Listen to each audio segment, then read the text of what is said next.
beautiful. Hold on. Oh, that's better. Okay, can you all hear me and can you all see me? Give me a thumbs up or put the little thumbs up on the thing. Yay, fantastic, excellent. There you go. Well, isn't it wonderful to see you all today on this beautiful, quite beautiful sunny day today here in Sheffield. I wanted to say, firstly, how wonderful it is to see you all turning up on a Wednesday night. And you all come along every month and you all enjoy, I hope, what it is our guest speakers have to share. This evening is no exception. So the chap we've got coming on later on is from EIG Group, and he's going to be sharing everything related to auctions. And I don't know if you've all had a chance to check out EIG Group, but they film and they do the broadcasts for all the local auction houses up and down the country. And I know that auctions are probably one of the most interesting, most exciting things you can do is buy at an auction, but there's also a number of risk elements coming into it. So I'm really looking forward to hearing what he's got to say. And there were a few interesting things that, you know, I just had a chat to him earlier in the week, and the stuff he was coming up with, I was thinking, this is just amazing. And it kind of coincided with something that happened with one of my training groups. So one of my training groups this week, or last week rather, I gave them a challenge. And because it went so well, I'm going to pass the challenge on to everybody here this week. So write this down. Are you up for a challenge? And if you are, I want you to write it down. I love the way, Pippa, you're always so enthusiastic. She's like, yes, come on.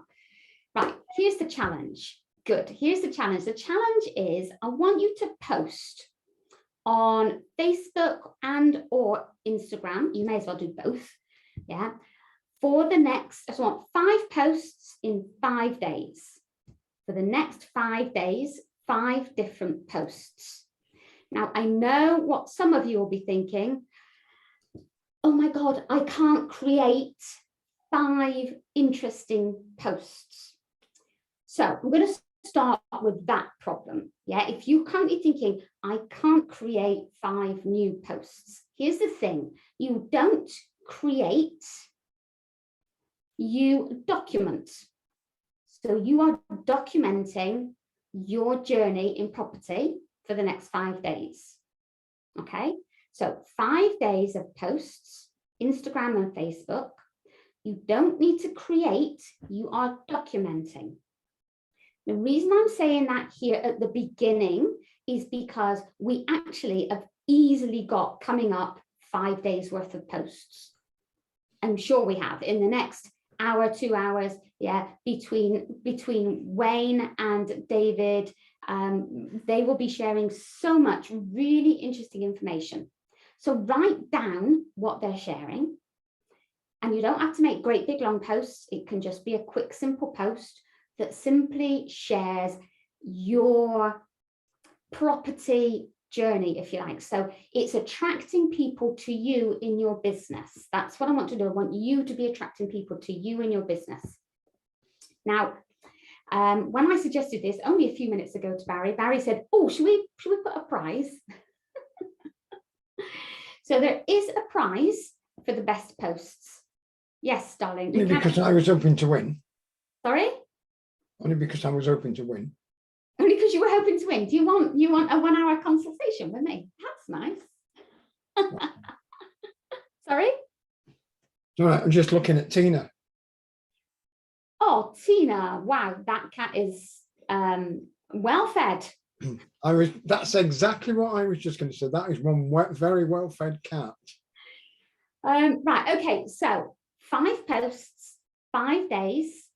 If you can, I want you to put at Jeanette White _ so that I can see your posts, or hashtag profits with property. or mention me in the past, just some way so that I can look at and make a judgment call as to who's going to win the prize. The prize is an hour's free consultation on any subject property related with myself or Barry. I guess if you want me to bat you off onto Barry, I could do that. Or guess, you know. Or what? Or Barry, I guess. Or Barry, I guess. Yeah, well, you know, most people obviously want to speak to me. Okay. See, I saw Pippi again. She nodded. She's the only one, but that'll do me, Pippi. Well done. So I think the reason I want you to do this, as I say, we've got a massive amount of content coming up, and I think there's just going to be loads and loads of things that you will be able to make a note of now, and that you will be able to comment on. And as we are all in the market for bringing in some more angels that we can work with, so that we can promote our business and we can get involved in more property deals, then it's always essential to be using social media.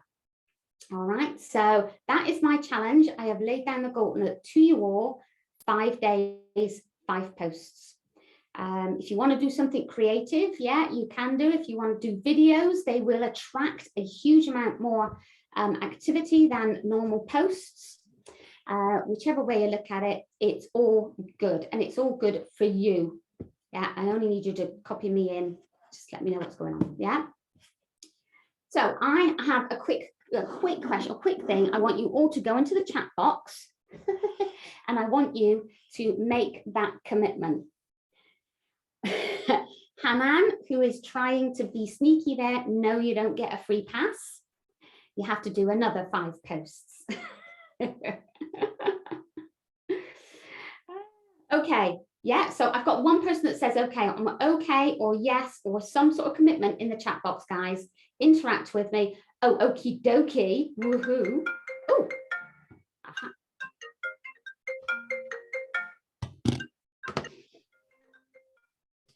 sorry about that. Right, okay. So let me see. Let me just take. Is that all, guys? Come on. Just put in the chat box that you're committing to this, and I'm going to take a quick photograph of that so I can see who is saying yes. You are committing. Fantastic. Can I just say something, Jeanette? Yeah. Guys, the way things are, social media is the biggest single tool that we've got. I love marketing on social media primarily because it's generally it's either free or it's cheap. Yeah, Yorkshire coming out in me again. But you need to get used to social media. I mean, there's a lot of people quite interesting, right? The majority of people that I can see on here, and I can see a slightly different chat box to Jeanette, but almost everyone on my chat box are female that's committed to it. So guys, come on, pull your fingers out, don't let us down. Yeah. It's really, really important that we get out there and tell people, and share what you're learning this evening as well. It's a great way to sort of share what is happening this evening. So I'm sure when David comes on, I mean, I found something. I read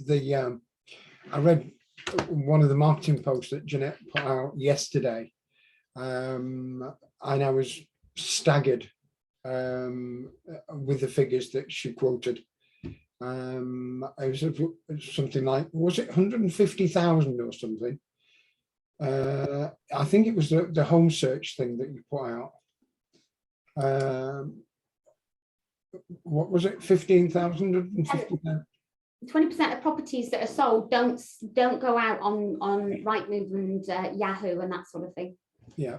So 20% of properties sold last year didn't hit the general market, the main market. Yeah. Yeah. I mean, 20% of 150,000 is a lot, an awful lot. A quick question. So Pipli is saying, can the 5 posts be related to today's events? Yes, Pipli, they can, which is why I'm giving you the challenge before we start the event, so that should you wish to write as many of the interesting topics that come up. You've got plenty of content to go for it for 5 days. Yeah, go for it, girl. Boom. Someone's complaining that you're giving them too much homework. Okay. Come and do one of my courses. What else was I going to say this evening? I was going to say something else. No, it's okay. I decided not to. Right. Okay. So we have a fantastic guest speaker who will be on shortly. But before then, we're going we're going to have another fantastic guest speaker. Oh, you got yourself out of that well, girl. As we all know, there have been some movements in the mortgage market, and I remember when we started our property journey, the Bank of England would always be constantly coming out saying, oh, we think interest rates might go up this year. We think interest rates might go up. And then we were all panicking and starting to really find that very stressful. It was suddenly like a big stress ball. And I was thinking, okay, but they didn't actually happen. But there have clearly been some movements in the market. So I am looking forward to hearing what the wonderful, amazing, and well-lit Wayne Gray has to share with us this evening. So Wayne, come on in, unmute yourself, and let's get cracking. Lovely job. Thank you very much. Thank you for the intro. Hello, everyone. It's Wayne at DMI Finance. I've done a bit of a boo-boo. I've forgotten my laptop at work, so I'm here on my phone, but I'm reliably informed by Barry. It's clearer quality and it puts me in a better light. So I hope you all agree. Barry, buddy, are you going to share my screen or my presentation? Yeah, just bear with me a sec. No, that's fine. So guys, I think most of you know me by now, but for any of you that don't, I'm Wayne Gray. Barry Internet said I run DMI Finance. As you can see there, we're a whole of market independent mortgage brokerage. We specialize in anything investor focused. So many of you are our clients, and I'm sure you'll agree. Work pretty hard for you, arranging buy-to-let commercial mortgages, HMOs, bridging, residential mortgages, conversion finance, any form of finance that you could possibly want. We, I guess, cut our teeth and our inception, the beginning of our firm, or our roots, is very firmly based in auctions, property auctions, which is quite apt for tonight. And I mentioned it in the presentation, but yeah, DMI traded for 20 years, focusing originally exclusively at auction, arranging normal mortgages within an auction time scale. It's still something that we do now. So there we are. Barry, if we can move to the next screen, that'd be great. So what I normally do, guys, is I present a bit of a market update. Sometimes there's lots more news, and sometimes there's far less news. But some of the most pertinent topics from the market, and then I go on to present a bit about the rates as they sit now, probably more topical now than they have been for the last year, in truth, because occasionally month to month you'll not see much difference. Certainly we're seeing more difference now than we have done for some time. So a bit of a market update, then some headline rates, and then I'll open it up if anybody has any questions if we have time. So the first point there, guys, and I have it written here so I can see this, can't see my screen. The mortgage works. A couple of weeks ago, or this time last week, I think, very interesting. The mortgage works expanded its offering, moving into the limited company further advance market. So that's where you've already got a limited company mortgage with the mortgage works. They'll now, in principle, lend you additional money if there's equity in that property. So they've always done what's known as a further advance, but what they haven't done is done further advance applications for limited company borrowing. Now, they've been in the limited company market for 4 years. So there may be an awful lot of property out there that you or other investors own with the mortgage works that's perhaps tied in, that you can't really place it elsewhere, that they're very, that their existing rate is very appealing, that you might want to borrow more money on. And this further advance facility will be a really useful tool. So as I say, they entered the limited company market in 2018, 4 years ago.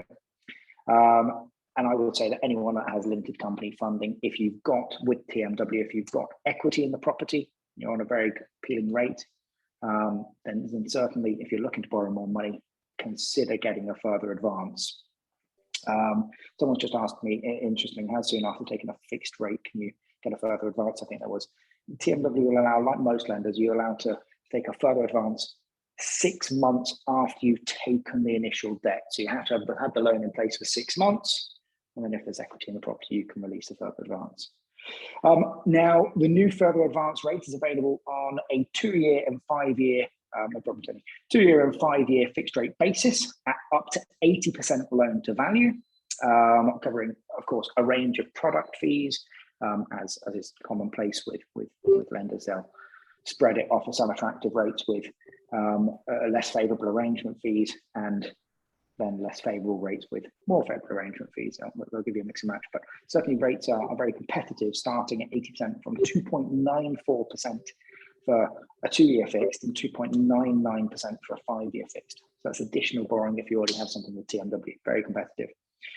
In addition to that, you may recall a couple of months ago me mentioning that they came out with a green scheme further advance product. So that's a product, again, borrowing more money with the mortgage works when you already have a mortgage with them on a property that's already with them, where you intend to utilize the funds specifically for improvements to the energy efficiency of that property. And the mortgage works brought that product out for personally owned properties, not for limited company. Now they've rolled into limited company propositions on that product as well. So if you have a property that you have equity with the mortgage works in, and you want to utilize the funds for really any purpose, but primarily for this product for the purpose of increasing the EPC or the energy performance of the property, then that's a really strong proposition too. They'll end up to £15,000 additional borrowing on that product, up to 75% loan to value at a rate of 2.99%. Now with that product, there's no valuation fee, no arrangement fee, it's completely fees free. So, you know, look at your background portfolio is what I'm saying, guys. If you have anything with the mortgage works tied in that you really can't place elsewhere or don't want to place elsewhere because you've early redemption charges or just because you favor the mortgage works, then consider getting a further advance on those properties if you want to utilize additional funds. Really, really solid proposition, in truth. Barry, you've moved across to my headline rates a bit quick, I think. Sorry, buddy. Next point, guys, there we go, back to. So the next point, guys, would be that many of you are aware that HMO finance options are very few and far between for inexperienced landlords. So those landlords that don't own any investment property, HMO funding is it's dried up, in truth. You know, there's not that many options available. And in truth, you have up until this week, probably Land Bay, Kent Reliance, they were the two main lenders, two main contenders in the market for that sort of proposition. We've now seen another lender enter the market. That's Keystone. So Keystone into the HMO market for first-time landlords. They're happy to lend to a first-time landlord on a 6-bed HMO. They're happy to lend up to 80% loan to value, which is perhaps a little bit more favorable than some of their competitors even. So yeah, really strong proposition there. In addition to that, they've also enhanced their criteria in a number of other ways, specifically really around ex-local authority houses. So, ex-local authority flats. So as many of you may be aware, if you ever invest in ex-local authority flats, finance for that sort of property is, again, few and far between. It's seen as less desirable from a lender's perspective. There are a number of lenders in the market, but it's certainly a much smaller pool of lenders in that space than are for a non-ex-local authority flat, a private flat. Keystone have widened their criteria on ex-local authority flats quite exceptionally. They've removed their maximum height of the block, whereas they used to have 6 stories or less. They now have no maximum height, and they've increased their loan to value from 65% to 75%. So pretty strong move. I think you'll all agree. The next point is Challenger buy-to-let lender CHL Mortgages, Capital Home Loans, has entered the short-term lending space. So, you know, as the weather warms up, certainly we're all thinking of a holiday. It's very clear that the short-term lending space has absolutely boomed in recent years, and the lenders are following suit. CHL, relatively new entrant or re-entrant to the market, used to be a lender, left the market in 2008. They came back last year, and now they're into the short-term letting market. Really, actually quite attractive propositions. They'll only lend on single dwellings, so they won't lend on a multi-unit freehold block, so 4 flats in a block or 2 flats in a block that you want to let independently of each other. They'll only lend on one house that you intend to let as one unit to one group. But their products are very, very competitive. Their products start from 3.75%, which is not far off market leading for many of the for the service accommodation type products. So very, very competitive there. In addition to that, they've recently amended their criteria with regards to HMOs, and number of units within an HMO will lend. And they'll lend up to 10 beds in an HMO and 10 units on one single freehold title. Now you might question, well, is that really relevant to me? I don't buy 10-bed HMOs. It might not be, but there is a correlation to everything in the market, and what one lender does will take away from another lender's ability to do. So if they're coming into the market and taking away some of the business that somebody else gets from that market, well, then they're going to change their criteria in another way to try and generate the business back. So really, really strong moves. Any criteria change like that, you know, whether it directly affects you or not, there is certainly a correlation that will, you know, that tear down effect that will affect you. Certainly. I mentioned a couple of months ago, more and more lenders coming into the longer term fixed rate space. I think I mentioned that there are about half a dozen lenders in that space now. Fleet last week entered that space too. They've come into the market with 7-year fixed rates, and their 7-year fixed rates are priced fractionally, and I mean truly fractionally more than their 5-year rates, 0.1% more per annum to secure a 7-year fixed rate with Fleet than their 5-year fixed rate. I mean, we're talking an insignificant difference. So at a time where there might be uncertainty in the market, where, you know, we have seen 3 base rate rises, possibly 4 in a matter of 4 months, I think people are looking for longer term fixed rates. Everybody's been very comfortable with a 5-year fixed rate. I'm sure we're all comfortable with a 5-year fixed rate too still.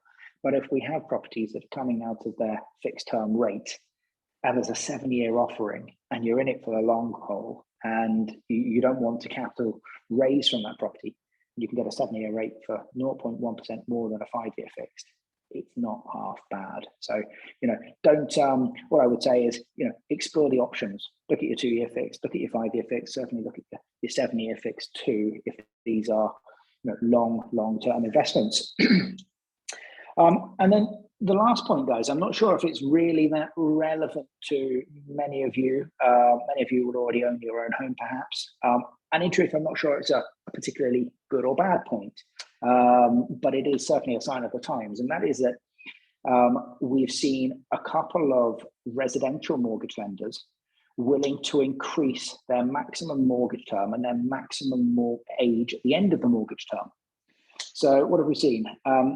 Last week, both NatWest and Skipton Building Society announced that they are increasing their maximum residential mortgage term from 35 years to 40 years.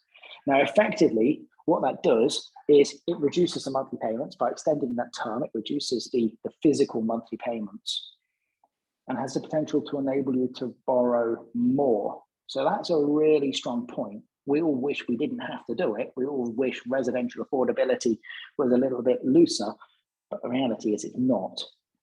So if lenders are increasing their mortgage term, enabling you to borrow a little bit more, then I think it's, you know, certainly a good point. The other point is that we've seen the one of those lenders, NatWest, have also increased their maximum age of the applicant at the end of the mortgage term. So previously, NatWest, like most lenders, like many lenders, would have said 70 years at the end of the mortgage term is where we want to be. We don't want to see anybody older than 70. They've increased it now to 75 years old. So you have to be in a plausible line of work. It has to be your intention to work until your 75th birthday. But if those boxes are ticked, then in theory they'll take a 40-year mortgage, or allow you to have a 40-year mortgage at age 35 up until your 75th. Bear in mind, it's not for 75-year-old hod carriers or 75-year-old semi-pro footballers, but if you're in a plausible line of work, it's certainly something to be considered. Then I guess it's not a market update, but the last point it definitely makes sense to mention, and that was that in light of David's presentation that's going to be on a little later, just bear in mind, when you buy a property at auction, if you're looking at auctions, there's this very, very common misconception that you have to get short-term bridging, or you have to acquire a property with your own funds or angel funds. It's not always the case. We attend auctions in a pre-COVID world monthly, typically 2 or 3 a month in a pre-COVID world. We've arranged finance on thousands of auction purchases. Many, many, many of those will have been funded with standard mortgages within 20 working days. There are certain certainly time pressures, and certainly we want to hone in on the condition of the property. That's paramount, but it is for any buy-to-let. But if you do things in the right way, you dot every I, you cross every T, you investigate it correctly up front, and I'm sure David will explain a bit more about that, looking at the legal pack of things a little later.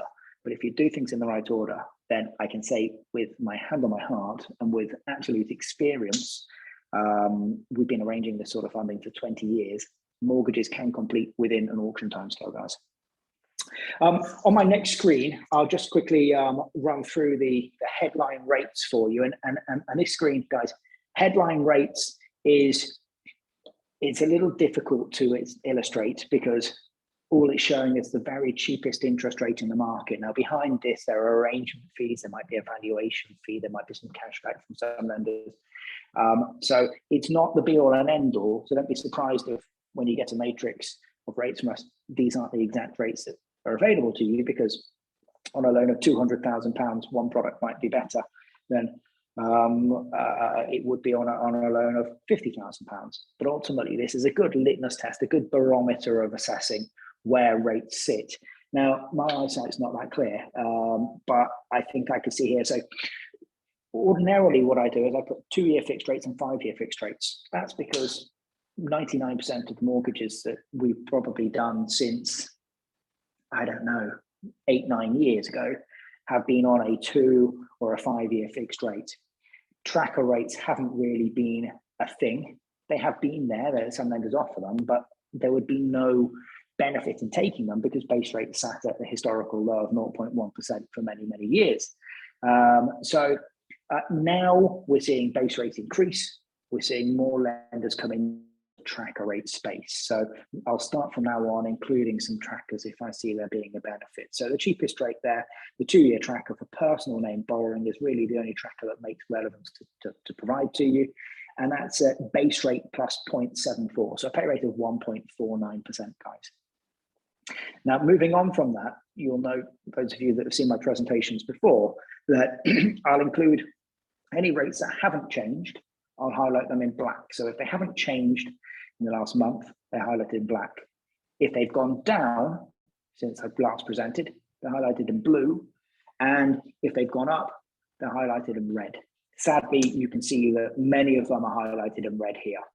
Now, what you will see is, and I think Barry and I pegged this probably a year or two ago when we were talking about it, the limited company rates hold firm for far longer than the personal name borrowing does. Personal name borrowing, lenders have always had to perhaps entice you to that, because arguably for some applicants, it may well be more competitive to buy a property in your company name. So they've had to try and generate business through that personal name funnel, because a lot of these lenders only lend in personal names.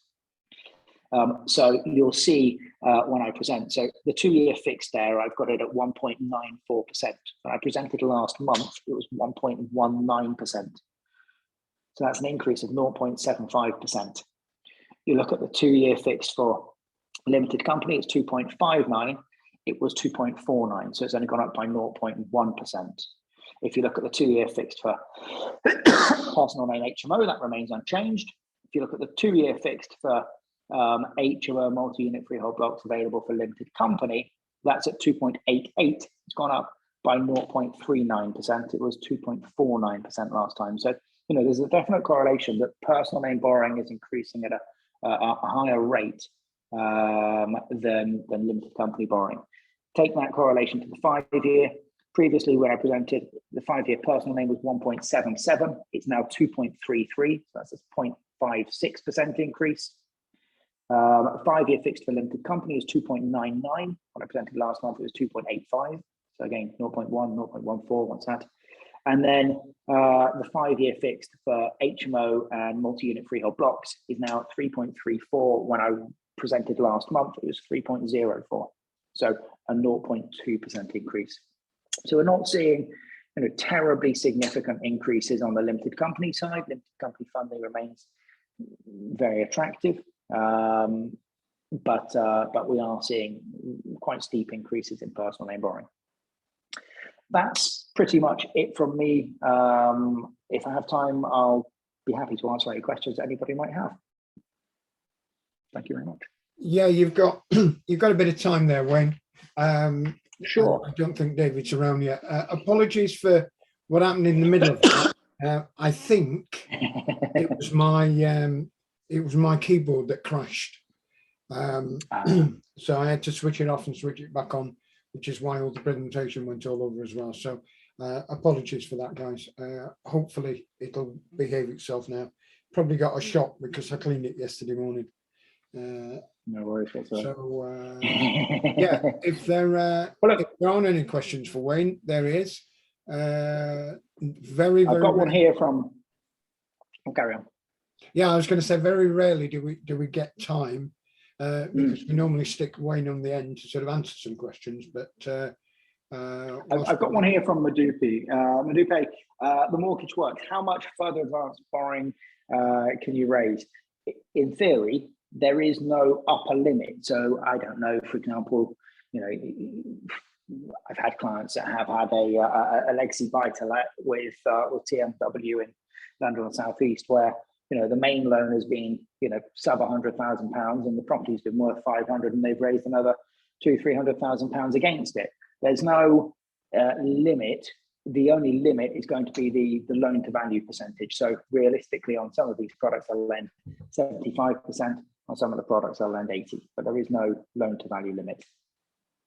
I don't know if you can see this one, Wayne, but someone just asked Paula Maria Tebbit, I think it is, what was the name of the mortgage lender you mentioned for short-term lettings? So that's CHL Mortgages. So CHL Mortgages, they used to be known as Capital Home Loans. They were one of the largest lenders back in, or largest specialist lenders back in the market pre the recession. And in 2008, they just shut their door and stopped lending. I mentioned it maybe last year that, you know, when you see a lender like CHL, you know, there was a lot of talk last year, you know, what's happening with the market, and, you know, I think for me, it was clear that Capital Home Loans are sat out of the market for close to 14 years, biding their time, still having their staff, still being in a position to come in and re-enter the market, but just not. For me, it was quite insightful and you know, certainly gives me some confidence in the market. It gave me some confidence then when there were some people starting to waver that the market was strong. You know, they were coming back into the market having held off for 14 years. So it's Capital Home Loans, CHL Mortgages, Paul. Lee's asked here, hold on. All right. Yeah, no, sorry, yeah, carry on. Do you- I've got some more questions if you. With the war in the Ukraine and Russia announcing today that they're cutting off the gas supply to Poland, do you think this will affect the mortgage interest rates? Look, who knows? I mean, I think there's lots that will affect the mortgage interest rates, but I think the lenders have an ability to lend. I think the limited company lending, when you see the prices or the revenues that lenders will secure from limited company money, I personally don't think they're going to go up by any significant amount. No, I think there's so many lenders in the market that are all really vying for the same business.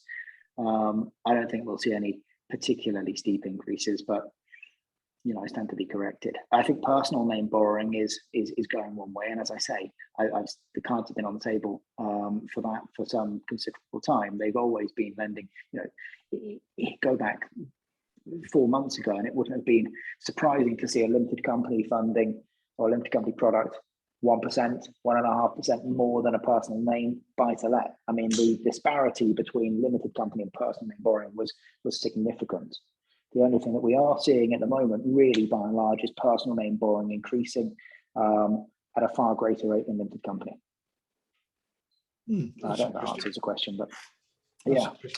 Okay, final one from me. I know you've got some there, then you can go on and do. Will wants to know at what age do you can become too old to get a mortgage in a limited company? I know the answer to that. I'm going to let Will. No, I'm not. I'm going to let Wayne answer it. I mean, look, Will, it varies from lender to lender, but you can be pretty old. Look, there are lenders that will lend. So the Mortgage Works, for example, have no maximum age whatsoever.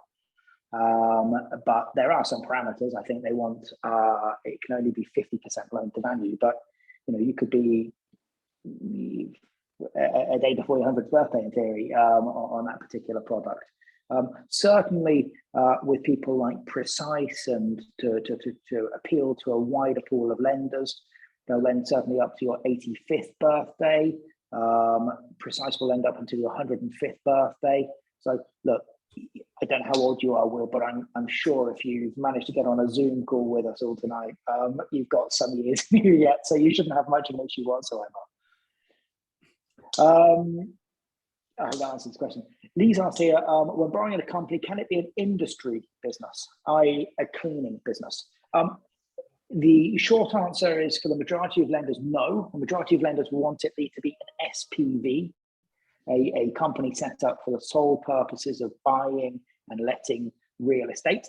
However, there are a number of lenders that will lend to a trading business. So they want to see that the company is solvent, that it's trading as a going concern. They may scrutinize the company's accounts far greater, and I'm not talking about by any significant proportion, but greater than you would on an SPV. On an SPV, there really is no assessment of that. But with the majority of lenders, no. With probably half a dozen lenders, yes, you can. The irony is, with a pool of only 6 or 7 lenders rather than 55 lenders, you'd perhaps think that rates would be far less attractive for you. That's not going to be the case. Rates aren't necessarily going to be any more costly and less attractive than they would be for an SPV. It's just a smaller pool of lenders. So if it makes sense for you to buy it in that company, if that's what your accountant's suggesting you do, then no issue. Certainly you'd have a wider pool of lenders if you bought in an SPV, but it is what it is. Debs has mentioned here, so we can use the Mortgage Works further advance instead of getting a new mortgage at the 6-month stage, hypothetically. Indeed, you can, 100%. So now the only problem is with a further advance, Debs, is that bear in mind, and look, it's always been the case that borrowing on a further advance is, in principle, significantly more favourable than remortgaging a property away from the funding that you're already on. You have a limited valuation fee. Lenders' arrangement fees are based on the amount you're borrowing, the additional borrowing, not the total loan that you own. There's no early repayment charge. There's no requirement for solicitors to be involved. When you look at that, you think win, win, win. Where's the negative? Well, the rub is that if you believe that property was bought for less than it was worth, and you've done a bit of work to it and you really think it's worth much more, the problem is in that justification, because it is likely that the same pair of eyes that went out to value that property 6 months ago will be going back out on behalf of the same lender.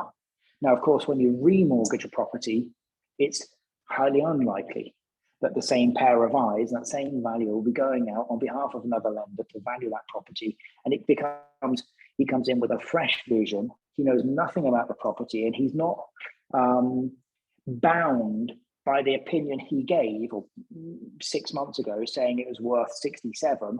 And now when you've done nothing to it, but you just bought it well, that it's worth 90. Do you know what I mean? So that's the real negative to a further advance. Now, further advance is 3-4 years down the line, it makes not a jot of difference. But certainly after 6 months, the difference is that, the concern is that the valuer might not be, it might be more hesitant to provide the valuation that you're looking for than another valuer would. Does that make sense? Someone mentioned here, I don't know if I've got time, Barry. Thanks for the presentation. Halfway through a 2-year fixed, what are your thoughts? Wait until the second year is done and pay the ERC, or lock into a 5-year rate now while rates are quite low? Look, I personally, I think, I don't know what rate you're on at the moment. A lot of people come to me, and we're, as a company, very strategic in our approach. Clients come to us and they think, well, what I want to do is I want to buy 43 Acacia Avenue, and they think that borrowing on 43 Acacia Avenue is the best thing for them. And then when I look at their portfolio, I say, well, you've got a mortgage here with Rosinca that you're on a base rate tracker and you're paying 2.8% for that. Oh yeah, but it's very attractive. Well, it may have been very attractive for a very long period of time, but you don't know where rates are sitting now. And actually, it would be far better for you to remortgage that property now onto perhaps a more competitive rate. And arguably, it's not always what it costs you, it's what it makes you. So if remortgaging that property, even at a fractionally higher rate, will save you the rigmarole of refinancing it in a year when rates might be more competitive, or will enable you to release some money to buy a property now than buying a property in a year's time at a higher amount, well then, there's a lot of intangible aspects to that question. I think the hard numbers we can work out, send us what you're on now, and we'll come back to you and say exactly what we can achieve and what the difference in cost will be. But I think it's those intangible aspects that, okay, I can raise an extra £30,000. What can I do with that £30,000?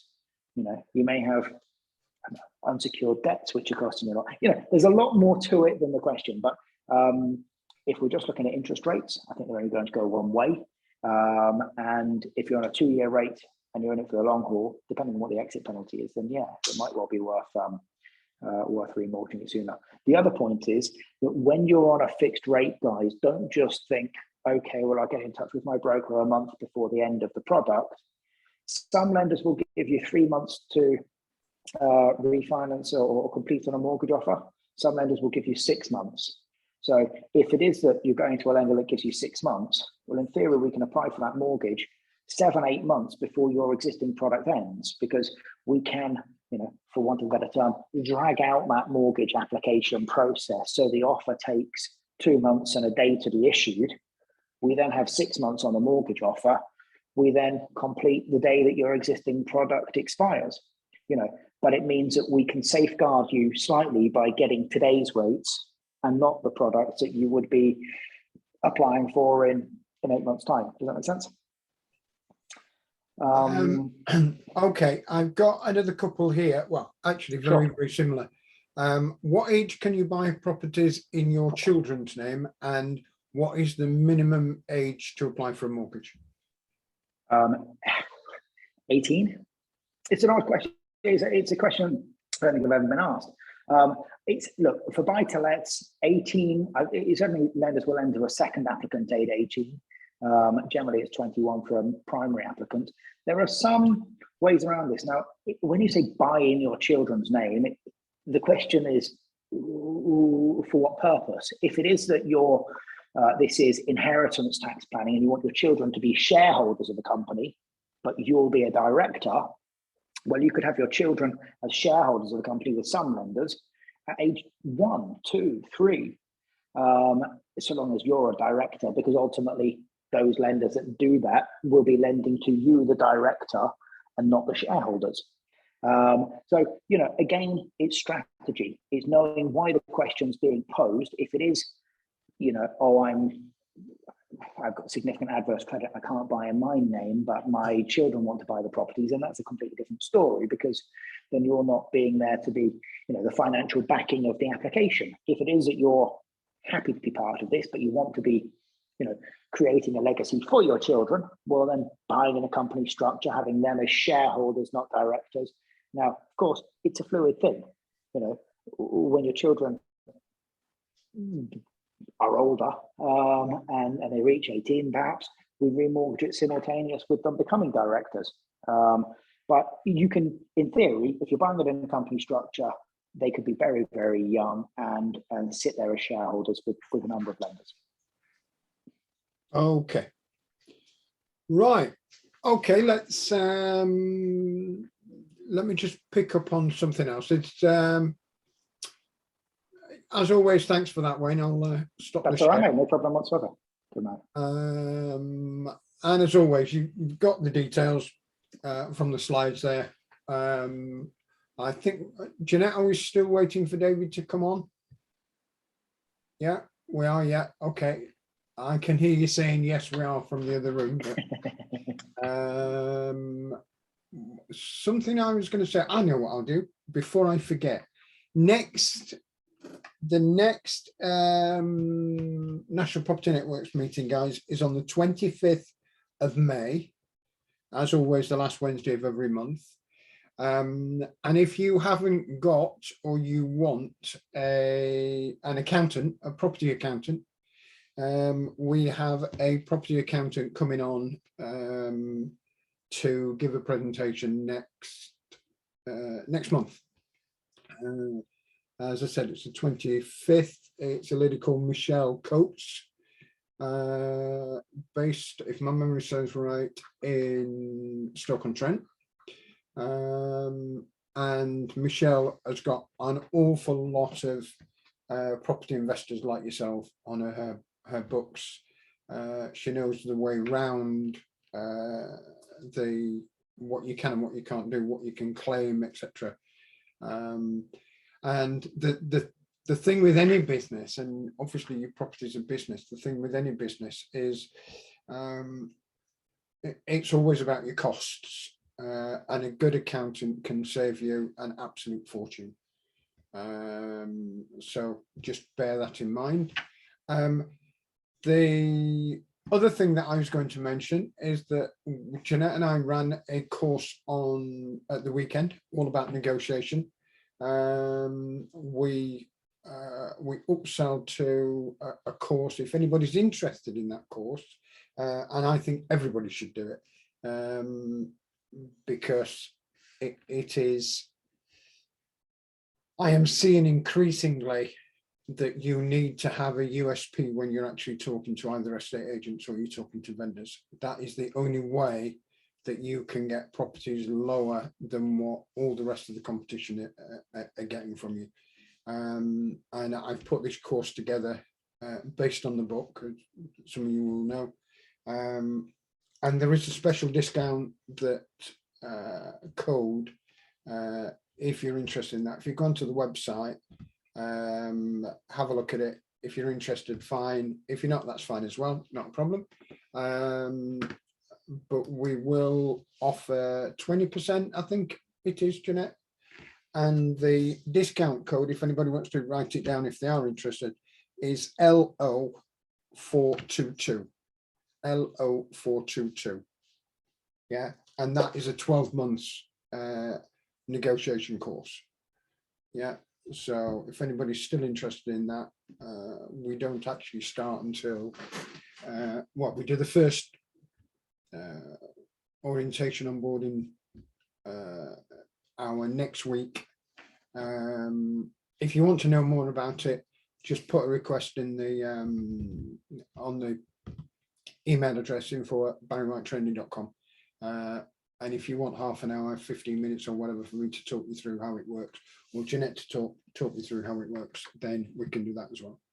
But make it quick because we are off to the Norwegian fields on, when are we going? Next Friday. So for a week, and then I'm going to spend a couple of days in the, or we're going to spend a couple of days in the delightful company of Mr. Shimon Rudic in Sweden for our sins. So, Jeanette, have you got anything else you want to say, or is David on, or are we still waiting? I haven't seen him come in, so I'm assuming I'm still waiting. I did have something I wanted to ask actually, and as Wayne is walking, so Wayne, can you still hear me? He's walking around the place. I did want to ask. Absolutely, I can hear you. Excellent. Okay, there was a couple of questions I actually wanted to ask you. Yeah. The other day, someone was talking about buying property in trusts for their children. I'm assuming that trusts are mortgageable, yes? Trusts? Yeah, trusts. Yeah, look, not but on the whole, but yes, there are lenders that will accept or will lend to a trust. Yeah. Okay, but not many. Not many. No, like I say, if you're acquiring a property and looking to kind of plan it, then the most palatable thing to a lender is having them as shareholders. But even then, it's not wholly palatable to, every lender. There are lenders like Precise, and I think if they are dependent children, and the term there is dependent, they can't just be, your children are off at uni because the lender would class them as non-dependent. But if they are dependent children, then Precise will lend with them being shareholders. And I think as at any age, you've got lenders like Kent Reliance that, in theory, you could have a non-director shareholder, so someone that's not a director that is a shareholder, they could own the vast majority of the shares in the company, so effectively be entitled to the revenue, but because they're not a director, not need to be party to the application. So there are ways of structuring it. But yeah, few traditional lenders would lend to a trust. Can I give you an answer to that as well? Yeah. Generally, the high street banks with trusts are a better option. Correct me if I'm wrong, Wayne, but I know particularly. Yeah, commercial focused. Yeah, I've got a couple of mentees that have got property in trusts, of which they are executors of the trust. I think one's with NatWest, one's with Lloyd's. So exactly you can get lending on them, and the trust is almost entirely for property investment purposes. Okay. The big thing with buy-to-let lenders is the market is so buoyant for them that they know if they don't lend to you, they'll be lending to Barry in 2 minutes' time, or they'll be lending to me tomorrow. They'll be lending to Pipley in an hour's time. They know that somebody else will be coming around that corner momentarily with something that is palatable to them. And yeah, traditional buy-to-let lenders are very, very linear, very black and white in their approach. Doesn't mean that you can't get things through if you know how to do it. I'm not saying illegitimately, but it doesn't mean that they don't make it, don't have quirky criteria. But yeah, you either meet their quirky criteria or you don't. And if you don't, you're not getting in. Okay. By and large. Fabulous. Yeah. Your name's not down, you're not coming in. Pretty much, yeah.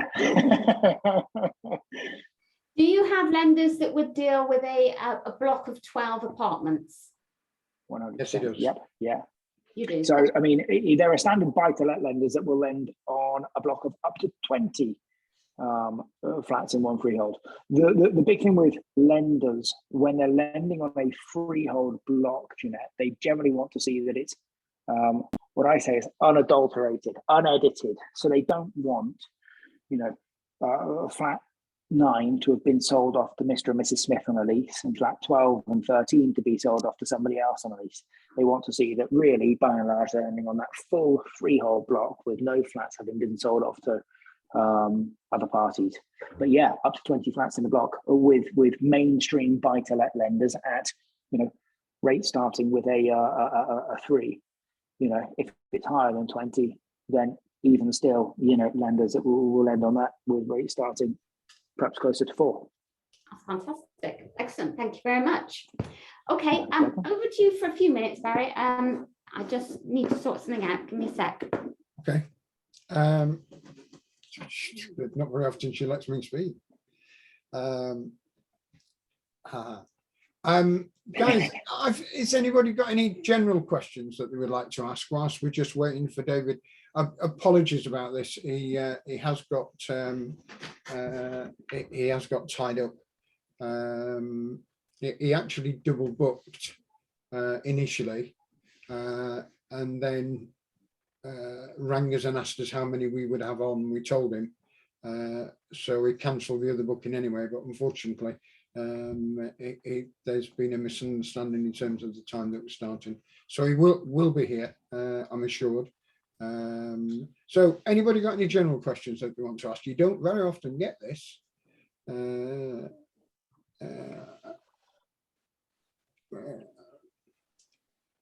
How quick can you sort a mortgage out? This is a good one. How quick, this one for Wayne.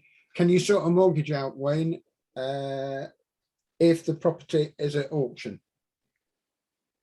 Is it auction? Well, when you buy a property at auction, I'm sure David will hone in on this a lot more than I can to respond to your question. But when you buy a property at auction, the big difference between buying a property at auction and buying a property on the open market is that you are legally obligated to buy that property as soon as the gavel, as soon as a hammer goes down.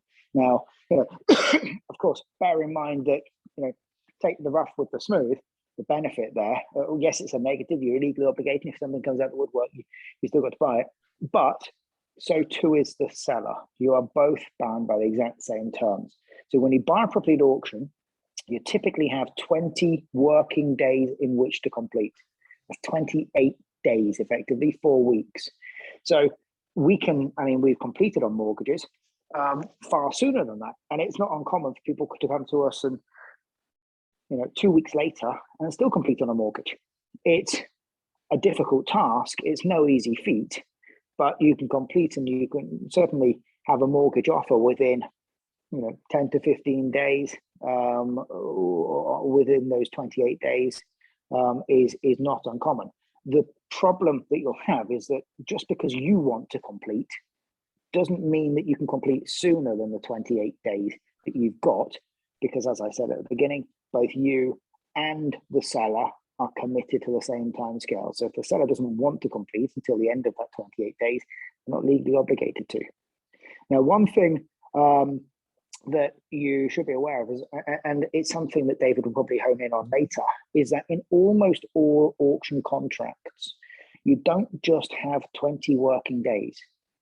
So when you buy a property at auction, you have what's known as the general terms and conditions of the auction, and you have the special conditions of the property.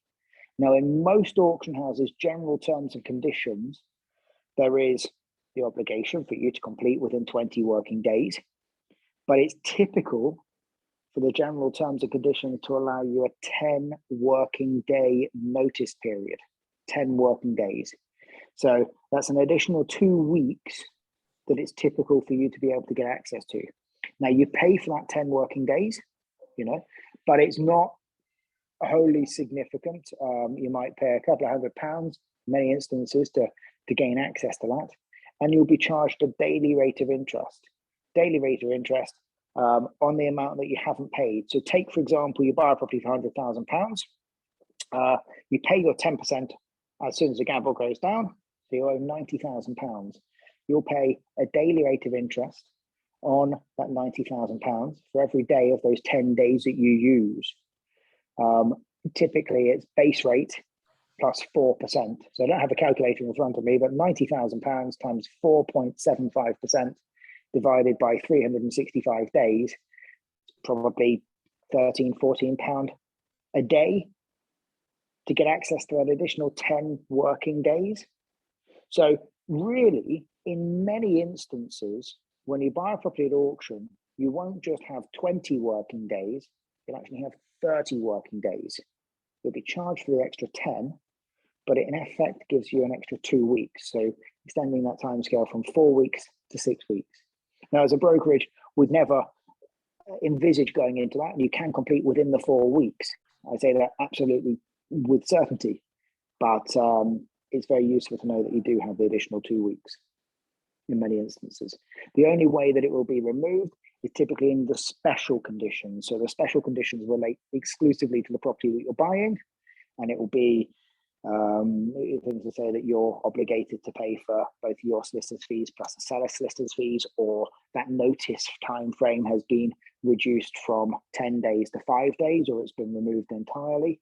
So, you know, scrutinize everything, and I'm sure David will go on to that when he speaks. But it's you know, auctions aren't as scary as you need to think. You've got to do things in the right way. But Tony's asked here, do most solicitors manage to get the job, to get the searches back in time? Well, often the searches will be included, Tony, in the legal pack. So there's the big thing. You know, that's why auctions can often complete, because it should be a complete pack. I would say only ever deal with a solicitor that is competent and used to and experienced in buying properties or funding properties at auction. Many aren't. You know, don't use your mate who's your golf buddy who doesn't work Fridays and isn't very good on emails. Definitely use someone. I've seen them, believe me. Hey, I've got a broker like that. Get out of it. He's a neighbour. He's a really good guy. We drink with him on a Friday. He's always on holiday. But I'm always here. But yeah, I mean, you use someone that's proactive, that's experienced within an auction timescale, because, you know, we can do as a broker absolutely everything. We can get the mortgage offer within 10 days. But what good is that if the solicitor's not ready to act on it? You know, so you need, you know, all pistons, if that's the right terminology, to be working, you know, in conjunction with each other. But yeah. You know, look at auction catalogues. That's where we advertise, and there are a number of solicitors in auction catalogues that specialise in that sector. Okay, thanks, Wayne. Someone's given me someone. Is it David on? Yes, I am. I'm on as Tim. On as Tim. David's on as Tim. I'm staying at a friend's house. Just before you come in, then, David, Sure. Can you sort out presentation, if there is one, Jeanette, to load? I've got it. I'm doing it from here. I'll share my You're screen. doing it from there. Okay, David. Yep. Someone's given me an ideal opportunity to get onto my soapbox. I've not been on my soapbox for a couple of months. And Deb Eastwood has just asked my most famous soapbox question, right? What are our views? What are my views? Because I'm going to give you my views on properties offered on the modern method of auction by estate agents, right? I think the thing should be outlawed. Yeah, I have written to the property ombudsman. I've written to the property redress scheme. I've written to the Powers County Council, because they're the people that do a lot of policing of estate agents. The thing with modern method of auction, it's fine if the estate agents explain to the seller what the situation is and how much their fees are. Very rarely do they do that. The first time I came across a modern method of auction, I was on a mentorship in Newcastle, just outside Newcastle, and the fee was £6,000, £5,000 plus VAT. Yeah, that didn't. That wasn't going to come off, that fee wasn't going to come off the purchase price of the property, and the purchase price was £42,000. That represented something like 18% commission for the estate agent. I personally think that is scandalous.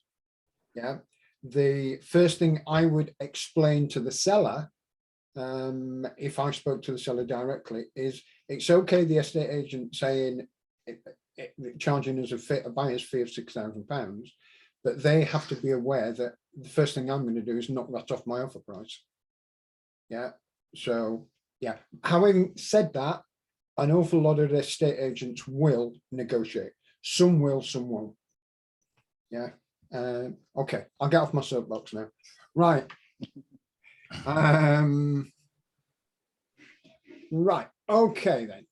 I'm going to make Tim/David a co-host. Yeah. And he's already started his screen share. So there we are. Without further ado, ladies and gentlemen, welcome Mr. David Sandeman. Thank you very much, Barry. Thank you. And what's the time slot here, Janet? How long would you like? Well, I should get it done in 4 hours. 4 hours. Is everybody going to bed now? No, be about 45, 50 minutes. Yeah, that's perfect. Lovely. Okay, we'll gallop through. Yeah. Okay. Let me just press F5. So I go into presentation mode.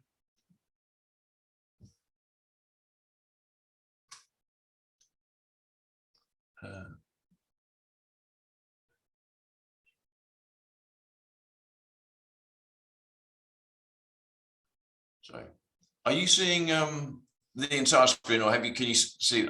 It doesn't want to go into presentation mode. I'm pressing F5, and it's not having it. Oh, here we go. Lovely. Okay. Hi. Evening. Welcome. Thank you very much for joining me. I think I've just counted out. I think 100 people on this call. I've never spoken to these many people, this size of audience before on Zoom doing this presentation. I feel a little bit nervous. My name's David Sandeman. I'll give you a little bit of background about me. In 82, I did my bar exams, qualified as a barrister, never intended to practice. I thought about having a law degree and a bar exams behind me would keep me out of trouble, which it has done. And I got straight into property. I got a job the day I got called to the bar, I was in the morning working on a building site labouring. And within 3 weeks, I had put an offer in on a place to buy. And that started about 8 years of doing developments in London, central London, buying, selling, dealing, trading, and auctions were a part of it. We then had a property crash, a very severe property crash in 1989, and all the banks wanted the money back. They didn't get it, of course. It was absolute carnage. And so we had to get out of property, and I got sent a set of details. A house came up for sale by private treaty, and the agent coincidentally sent me the details. It was 10 Roselle Road in Clapham, SW4. I remember it well. And I remember seeing it in an auction catalogue. So I went through all the old auction catalogues we had in the office, and eventually I found the lot. I phoned the auctioneer up, said, "Could you tell me what it sold for?" They said, "Oh no, we don't really do that sort of thing." I said, "I'm really pretty pleased. I must know." So she very kindly called me back and she said, I said, "What was the reserve? What was it available after the auction?" And so I don't have that information, and it'd be in the bidding book, and the auctioneer's out to lunch. He won't be back till next week, so you can't have that information. And I was quite annoyed about it. And I said to my two colleagues, and bear in mind we were looking for something to do, am I the only person who's looking for, who wants to know what things are sold for past auctions? And I came up with the idea of going literally to the auction with a clipboard and writing down what everything sells for. This is for the London sales. And that business I started, we went live in May the 11th, 1990. And very quickly we started providing a lot of services for auctioneers, creating catalogues, broadcasting them live over the over the telephone network. You could dial up and listen to it live, sending out their results by fax back, etc. And all the while we were selling subscriptions to our website, so people could get it every time there's a London sale, they get sent a list of the results so they could see what things sold for. Wind the clock on 32 years, we now host most of the legal documents in the country for the auctioneers, live auctions, live streamed auctions, internet style, eBay style, and we are a central plank of the industry. And I'll tell you a bit more. So what do we do? Well, two main parts of the business. One, we're a portal with virtually every feature lot on it. And crucially, we got a facility to see what all the past lots have sold for. Yeah.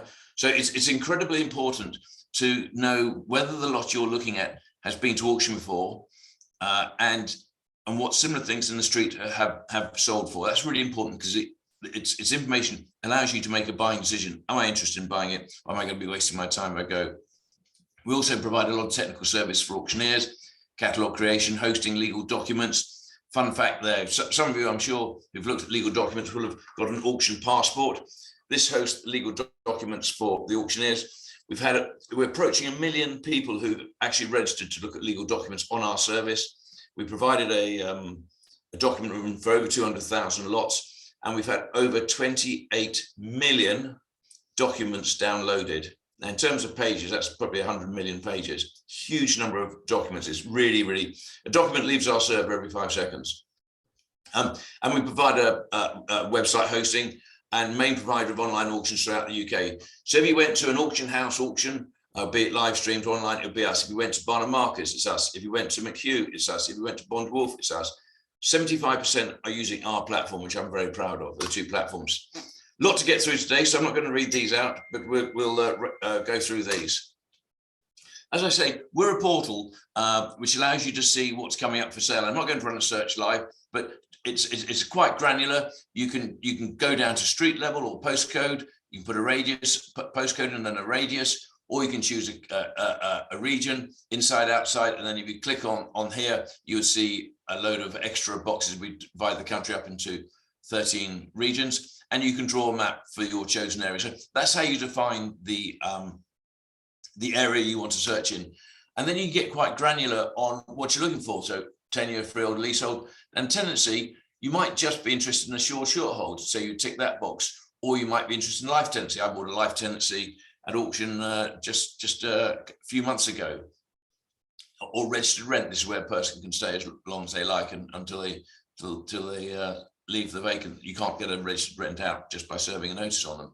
And then again, in the types of property you're looking for, flat houses, but you might be actually looking for multiple occupancy to go for the higher yield. And so if a auctioneer has said it's suitable as an HMO, it'll be in there as well. Air rights, some people buy roof spaces. I've done well out of those. And then lots of different commercial types of properties as well.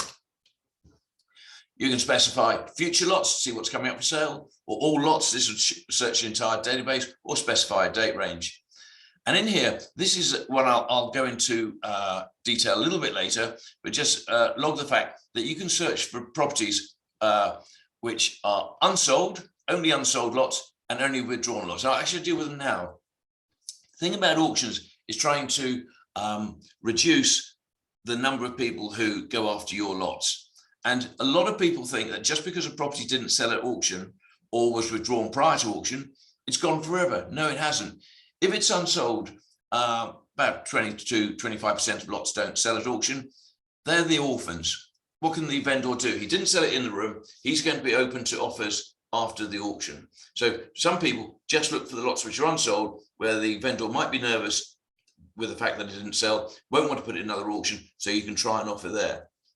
And of course, about similar number, about 8% of lots are withdrawn prior to auction. It could be that it was offered vacant and the tenant hasn't left yet, or that they're just waiting for the bank to, if it's a mortgage repossession, they're waiting for the bank to agree the minimum price, etc., etc.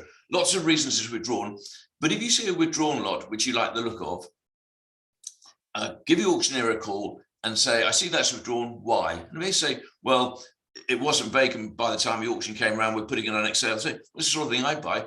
I'd like to make an offer. Can you put that up to the vendor? And you never know, he might accept it rather than waiting for the next auction, which might be in 6 to 8 weeks' time, to get the contract signed today. So do look at unsold lots and withdrawn lots, and we can search on those specifically. And of course, if you're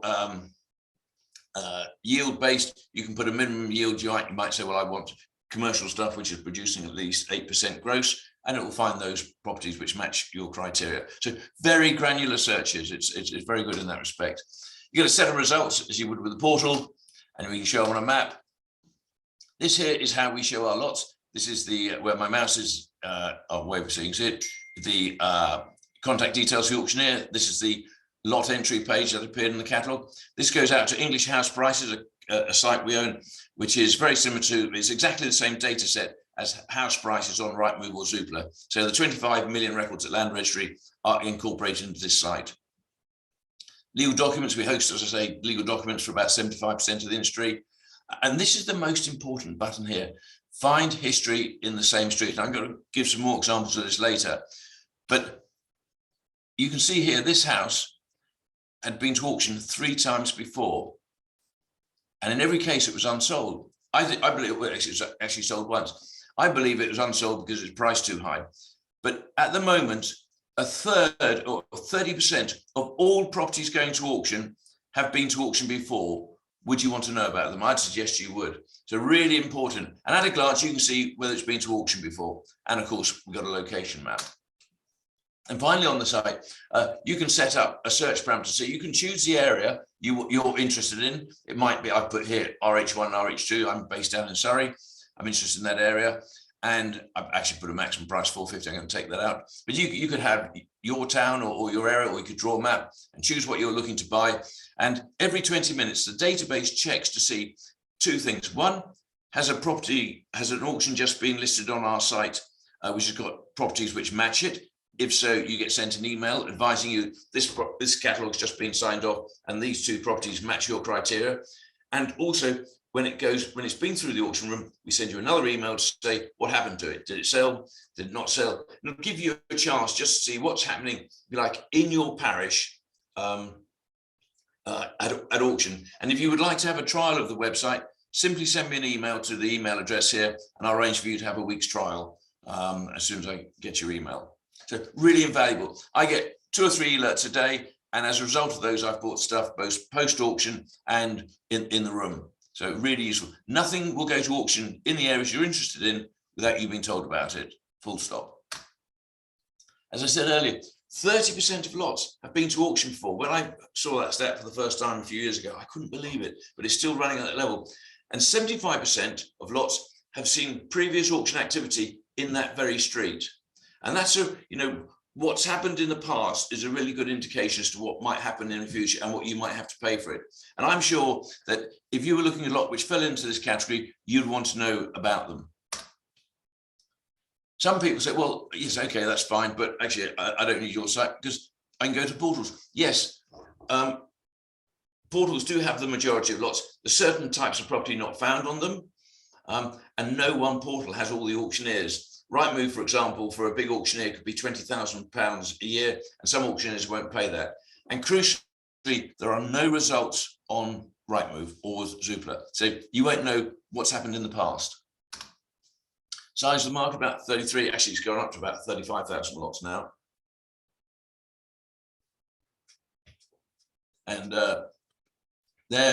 when I talk to auctioneers, and I speak to auctioneers all the time, they reckon, I'm talking to about larger London ones, they reckon about 50% of the buyers are private individuals just buying on their own account. They might have a full-time or part-time job. They're not full-time property developers, working with a company. They're just going to auctions to buy properties to increase their portfolio or maybe do a bit of a trade. So if that's your profile, you're in good company. You don't have to be a major company to go to auction.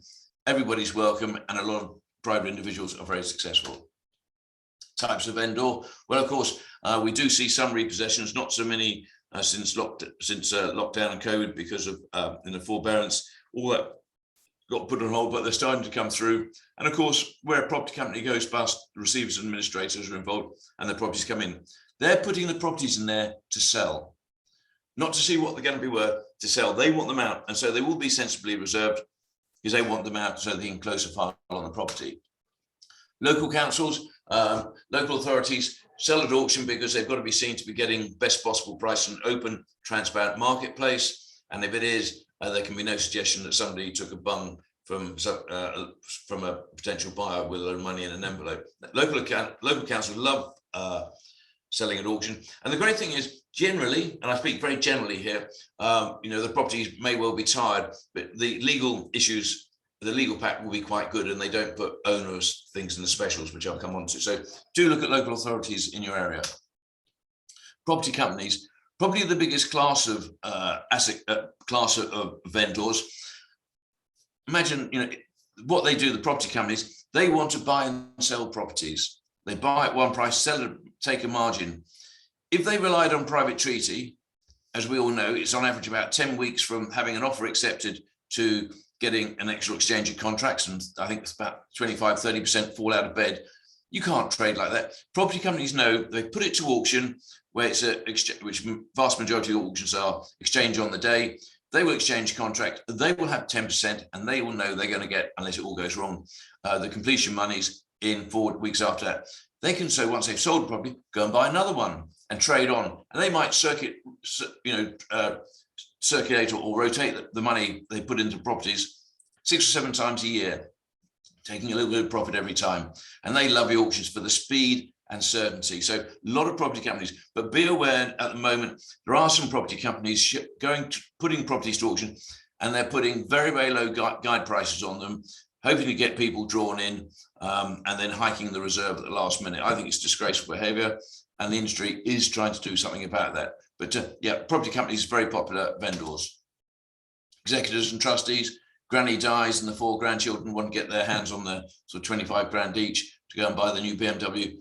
Executors are using auctions a lot for that very reason. It's open, transparent, and quick and certain. I'm sure we've all offered a property for sale, had somebody, oh, I'll love to buy this, and 10 weeks down the line, it falls out of bed. Not this. Private individuals, we don't see many private individuals sell at auction really in their own family home. I think they like to be involved in the chain. So that's not a common, I put it there, that's quite rare, you know, less than 5-10% are private individuals selling. Difference between auctions and agents. Well, with an agent, when your offer is accepted, you just put into bad as all subject to contract. In most cases, there's an exchange of contract on the fall of the gavel. This means that you've got to do your due diligence prior to bidding, because you are bidding to buy, not just to have a chance to go and look at the legal pack. Whereas in private treaty, you do that after you've had your offer accepted. Different types of property, auction properties, you know, your typical house for sale, private treaty is a flat or a house in reasonable condition, ready to move into. And, you know, as I say, generally a flatter house. All different types of properties come up for sale at auction. And of course, your local estate agent in where you live will most of the properties will be within a radius, maybe 5-10 miles, maybe maximum of the office, the vast majority.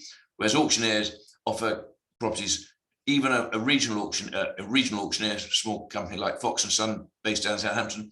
I've seen them selling properties in Swindon. I saw one they had the other day. So they have a much wider geographical area.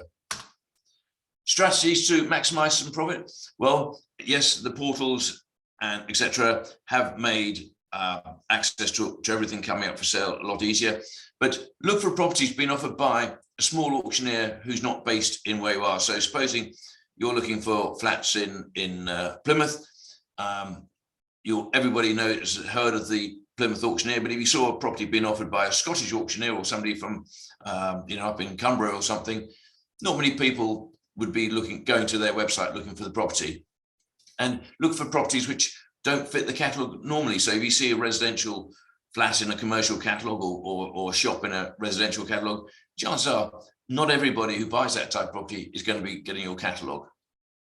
I mentioned withdrawn lots and unsold lots, great opportunities. I've bought quite a few like that. And I put lots with a high guide price. The reason I flag that, if it's got a really high guide price, could mean that it's not going to sell. So it's going to become an unsold lot. So on the run up to the auction, you might say, well, I'm not going to bid, its guide price is ridiculously high, but I'm going to have a look at the legal pack. So if it is offered for sale and doesn't sell, I've done some due diligence on it, so I can then go and put an offer in and try and buy it prior and buy it post auction. And as I say, buying prior to auction, about 7-8% of properties are sold prior to auction. It's where the vendors put it to market with a guide price on the reserve, and somebody makes an offer which he thinks, you know, bird in the hand is better than two in the bush. I'm going to take it. Again, it does secure the sale, but you will be exchanging contracts, prior to the auction, or they won't be withdrawn from the auction until you've exchanged contracts. So you have to make sure you're comfortable with the legal documentation. You viewed the property and done everything else. Make an offer, and if it's accepted, you'll be paying your 10% and exchanging contracts there and then. A couple of deals which have been done. The top one was subject. These flats in Thamesmead were built, but some of you may remember a dreadful company called Inside Track, who stitched up a load of armchair investors selling highly inflated flats. And they then started coming on the market a few years later, and they were selling at auction for 50% of what some poor buggers had paid for them. But now all that debt and negative equities come out of them, and the top one was one of those properties.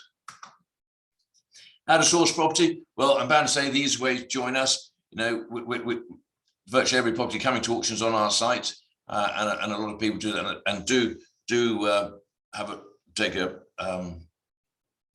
give me an email, send me an email if you'd like to have a look around the site. Otherwise, you can search the internet. Great if you suffer from insomnia. You know, there's hundreds of auction sites out there. Go and have a look around.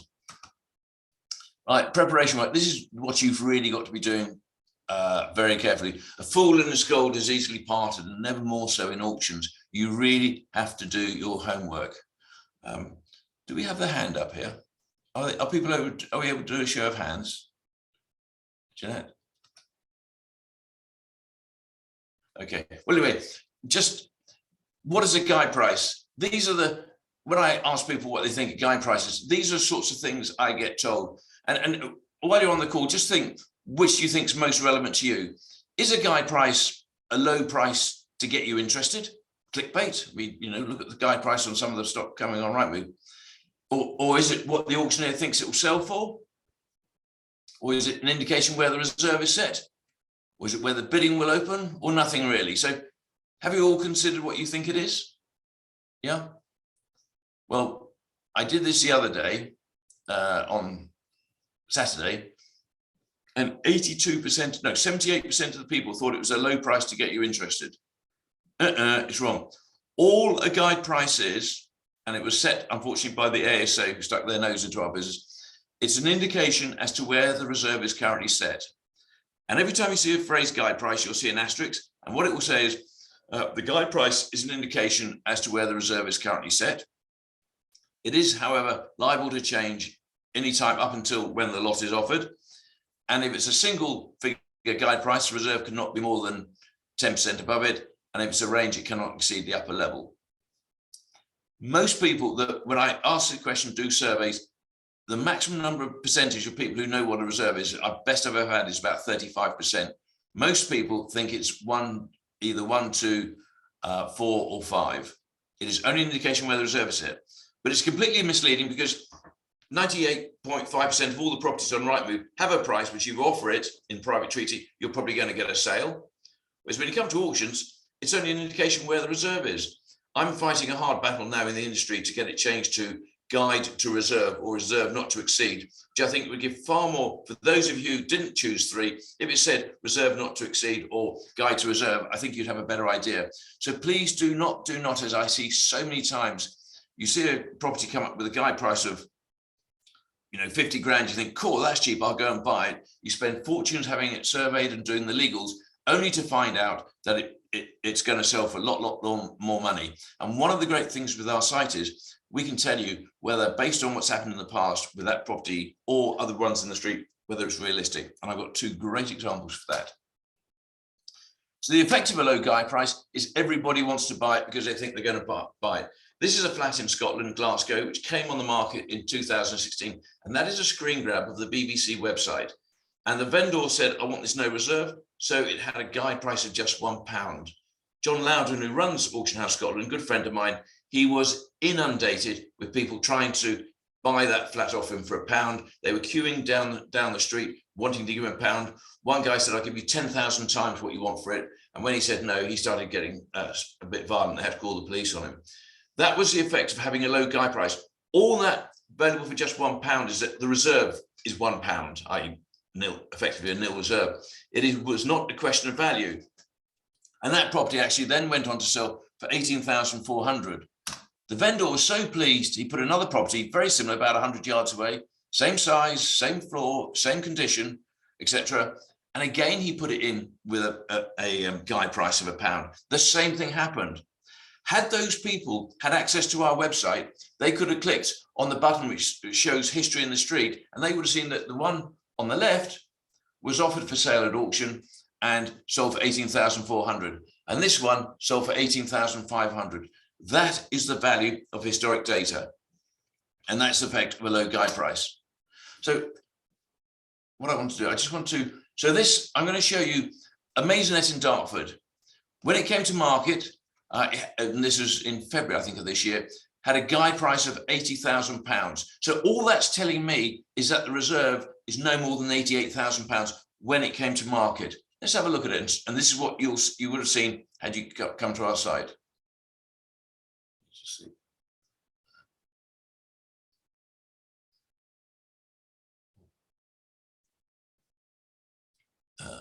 Right, I just got to log in.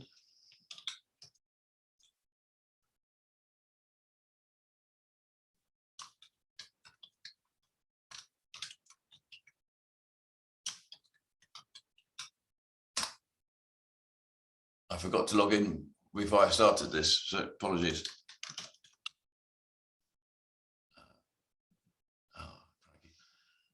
Sorry about that. I'm on a friend's machine. Now, how do I get back to my presentation?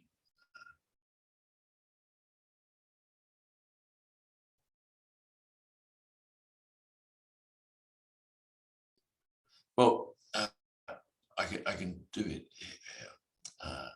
So this is the property, and I'm going to click on here. Sorry. What I should have logged in earlier. What you would have seen had you come in here, that this property, firstly, it was unsold at the auction, which is earlier this month, at 109,000. So the reserve, I'm suggesting the reserve is 110. So the guide price must have been put up very just before the auction. And this property had been to auction 10 times, and it had sold twice this year already, but hadn't completed, and sold several times last year. And that is the sort of information you're going to need. Huge amount of information. As I say, 1 in 3 properties have been to auction before, and you really need to know about it. And I urge you to have a trial, and you'll see that. So without that information, you wouldn't know that this. Yeah, David, is that on your screen now? Because all we can see is the presentation still. Yeah, can you see the property? Property by auction DA15BA. No, just my apologies. We're just seeing your presentation slides. Okay, let me just do. So you might have to end your share and start it again. Okay, let me try that. Sorry, is that any better? No. Okay, right. Right, let me just go and then stop my presentation, and I'll start it again. Sorry about this, guys. That's okay. Right, shall I try? I'll try share again. Yeah.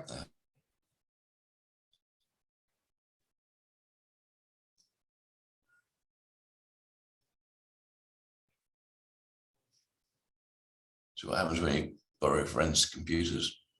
You can still see the presentation. You can see the presentation now?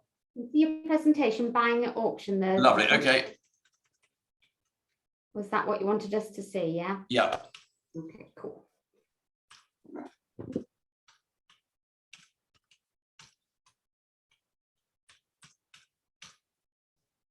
I think it's going to be.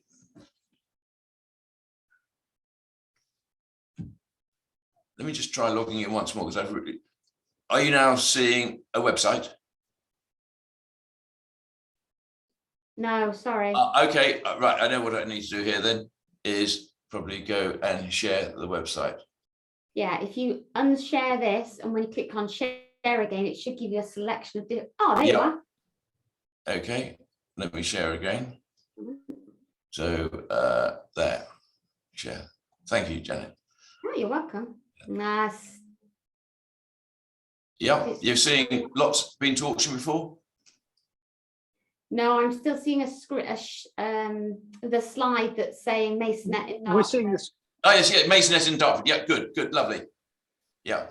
Let me just try once more to log into the site. I can't remember my password because it's saved everywhere. You're not the only one who does that.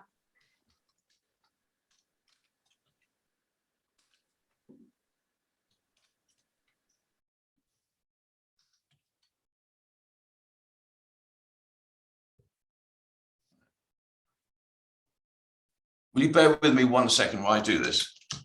Because I think this would be really interesting for you. We'd love to see it, most definitely. Password, okay. Apologies for that. You need to have a serious word with Tim. Right. Okay. Reset your password. Here we are. I'm just going to reset the password. It's loading up the page now.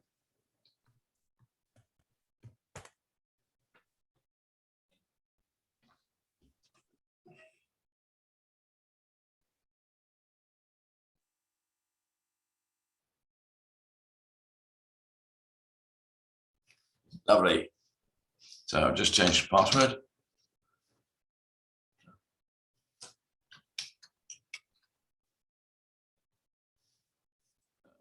Maybe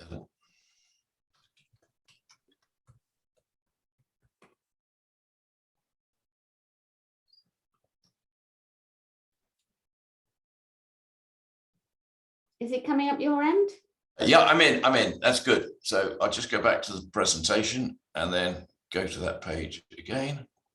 Yeah, we're here. Great. Okay, so this is the lot details page. Now, if I click on the little clock icon, it gives me the history. Right, hold on, because we still can't see. Right. No. Okay, here we go. Sorry. That's okay. There we go. That's it.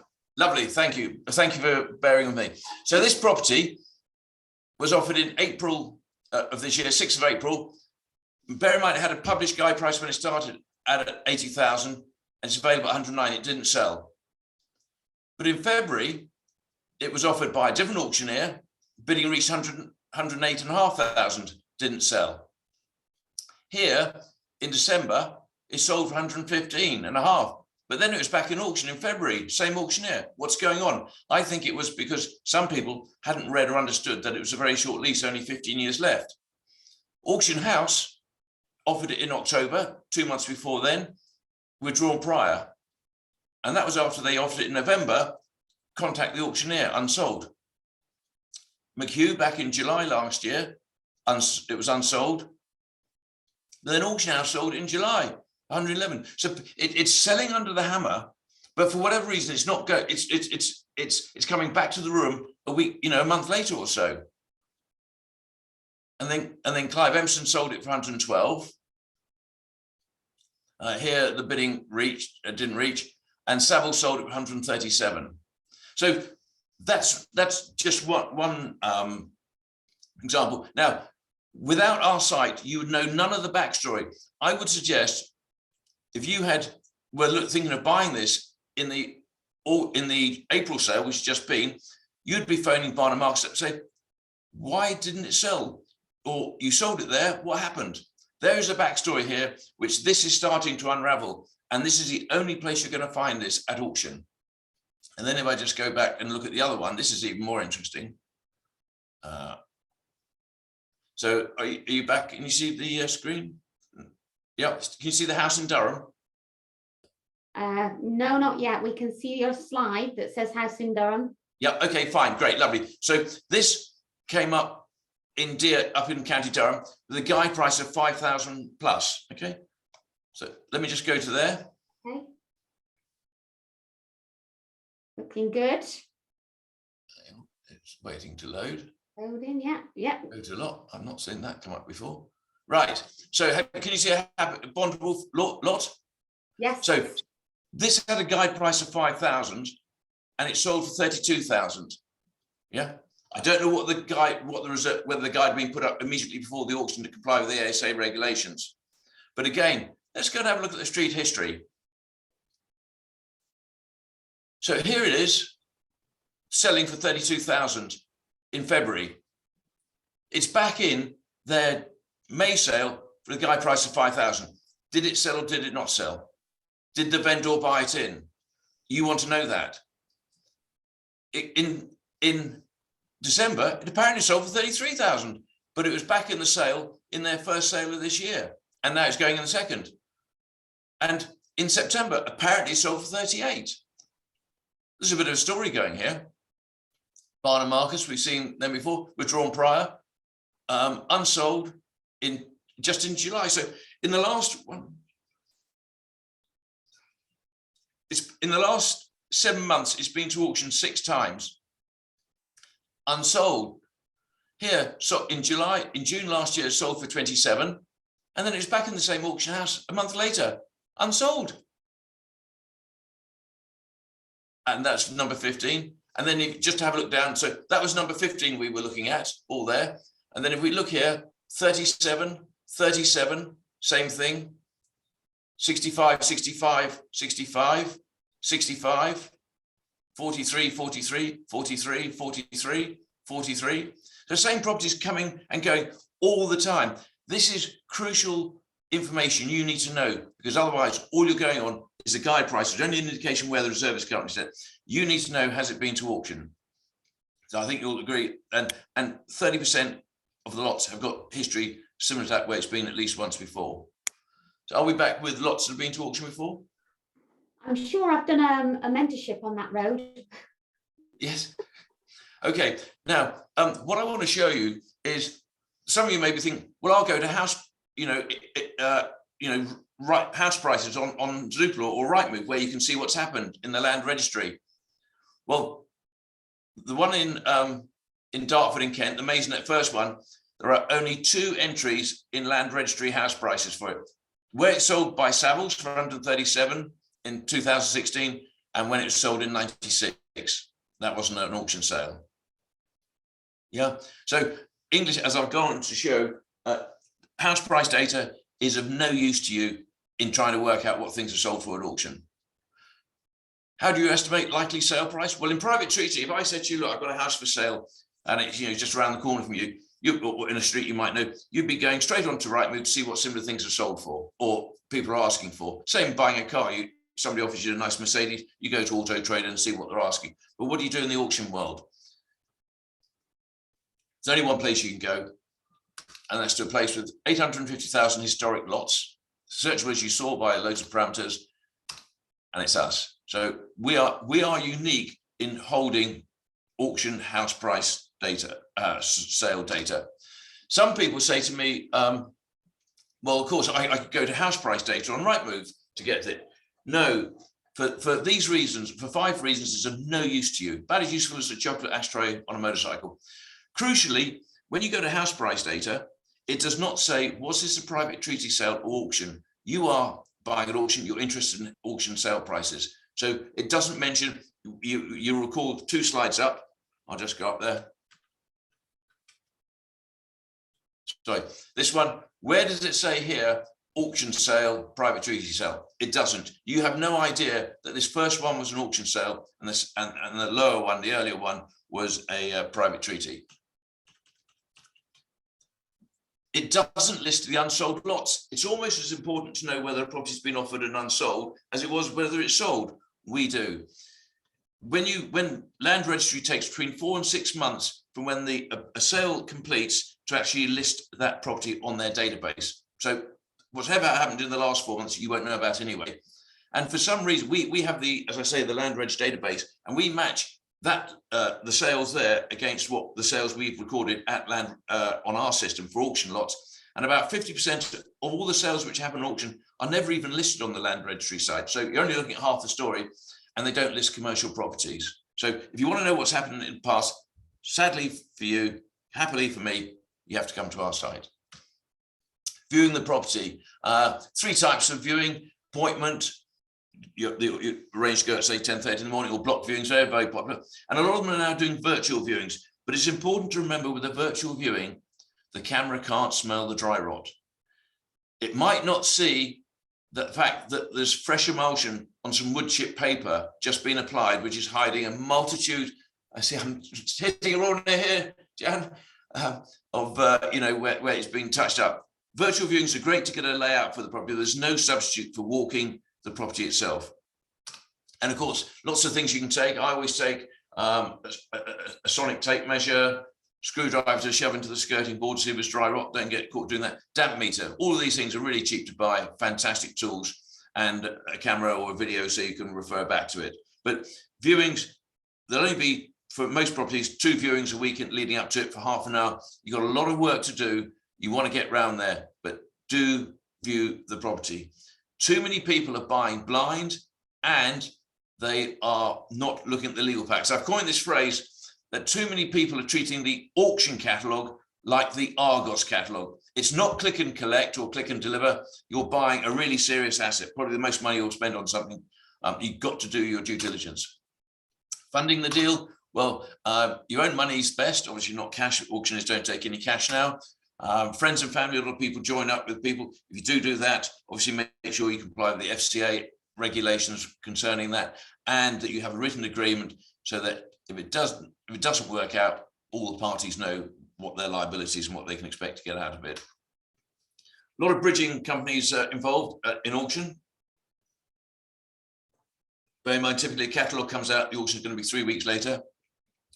We work closely with Together Finance. Bridging finance is great. Very quick decisions. I've seen Together give out a decision in principle in 2 or 3 minutes. And crucially, what they do, and the others, some of the others may well do it, I list there, is one, they're happy to accept the hammer price as a valuation, because they'll be lending, say, 70% of that. And they're generally happy, subject to a number of partners, to use your firm solicitors to arrange their security. So it keeps the cost down and speed things up.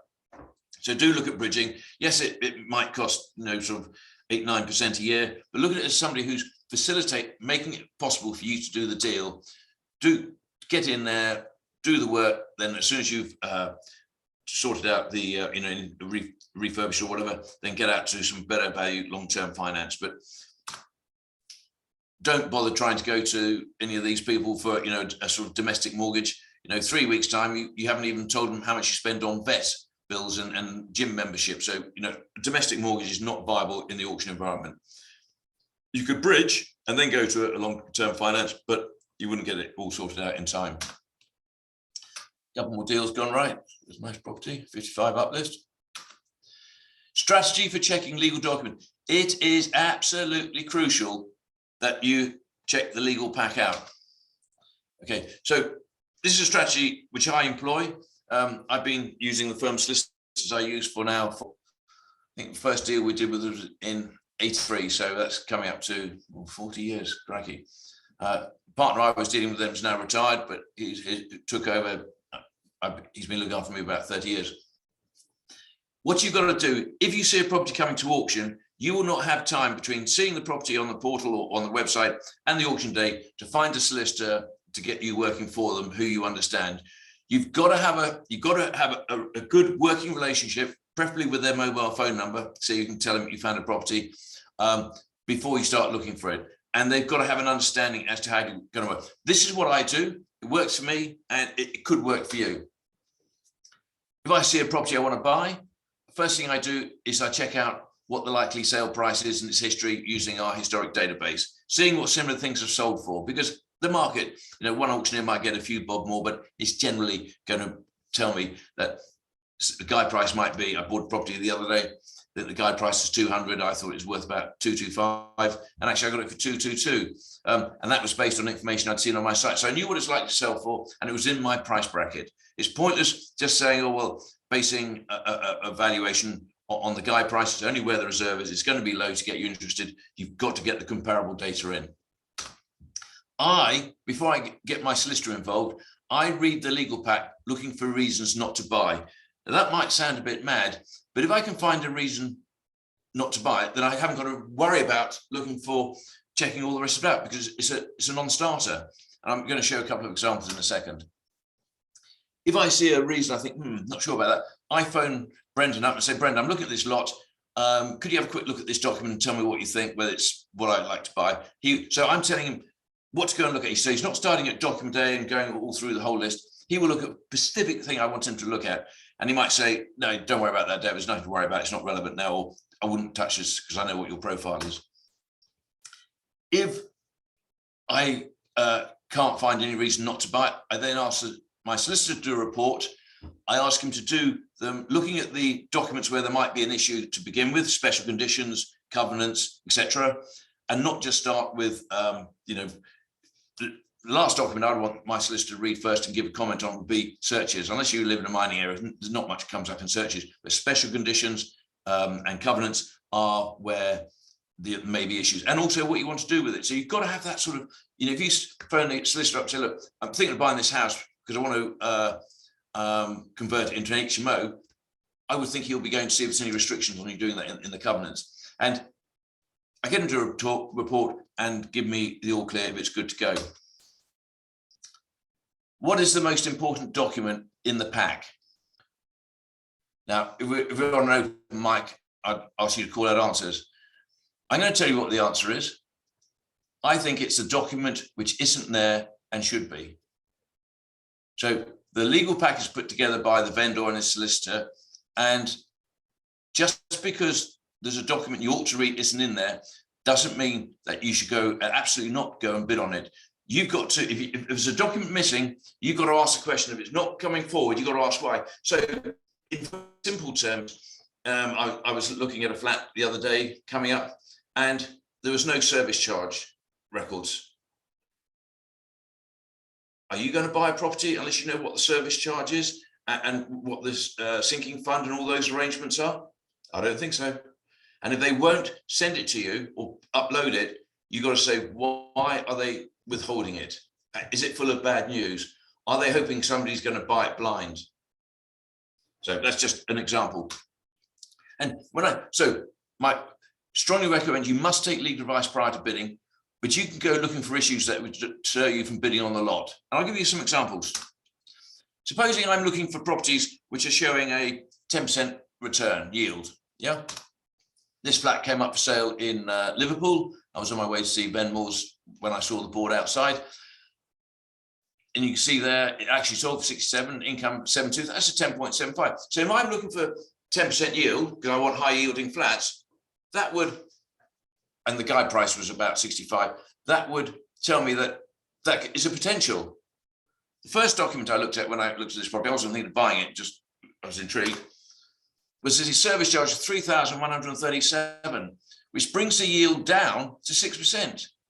You don't have to be an accountant, surveyor, or solicitor to take £3,137 from 7,200 and work out that it's only 6%, not the 10% you were looking for. So if you're looking for net, you know, after costs or after expenses, 10% yield, this will not suffice.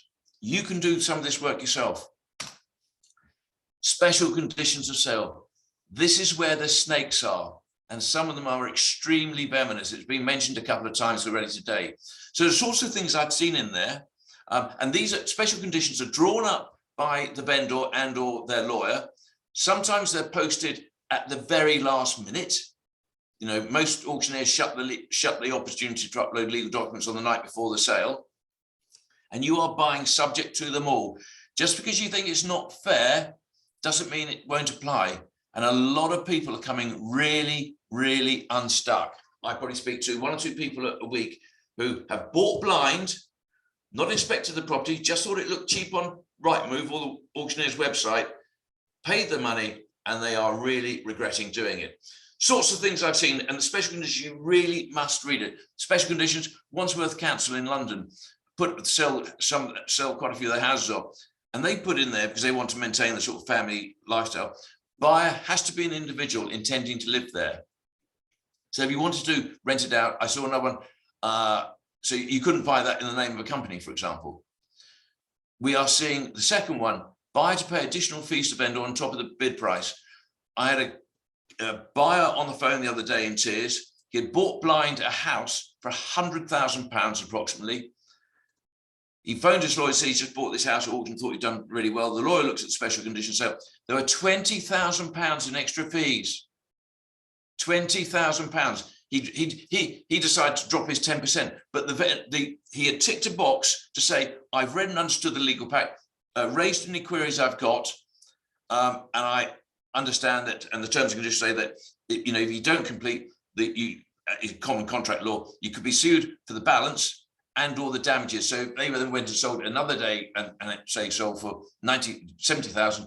You could end up paying a lot more than just losing your 10 grand deposit. You really must understand these. Sadly, these fees are coming in more and more. And the other thing they do with some of these fees is this particular prop, I looked at this special condition, and it didn't say when it talked about 20,000, it didn't say £20K. It had £20,000 in words. And of course, you're skim reading looking for a percent sign or a pound sign, because that's going to be bad news. You wouldn't see it because they put them in words. I think it's quite disgraceful, but these are some dealers who are doing this, and it's to try and catch you out. Do not get caught out by this. Completing in 14 days, not 28. And I've seen the notice period being, Barry, I noted your comments earlier. Sometimes they'll remove the extra time that Barry was talking about, which is in the common auction conditions, and they specifically excluded. So again, it might be 14 days and there's no grace period. They're hoping that you can't do it so they can keep your deposit. Overage clause might be that, you know, if you get permission to develop a site, that you'll pay 30% of the uplift in value within 30 days of planning permission being granted. You've got to make sure you can fund that 30%. Increasingly, we're seeing vendor is not the registered owner. They've just bought a contract, and you know, your solicitor or any funder might not be happy lending money on a property which is given to somebody whose name not at land registry. A lot of vendors ask for contribution towards the vendor's legal costs. And as I say, the most important document is possibly one which isn't there and should be there. And you should not really be buying without it or bidding unless you've seen it. So just bear that in mind. So yes, you'll see a legal pack, but a lot of them, you know, searches quite often won't be in there because they haven't got time to get them out. Office copy entries, this is going to tell you who the registered owner is, how much they paid for it and when, and there's going to be covenants in here. Now, this is more sort of on general purchase. The covenant is something which is in the title of the property, which are things you have to do or you can't do.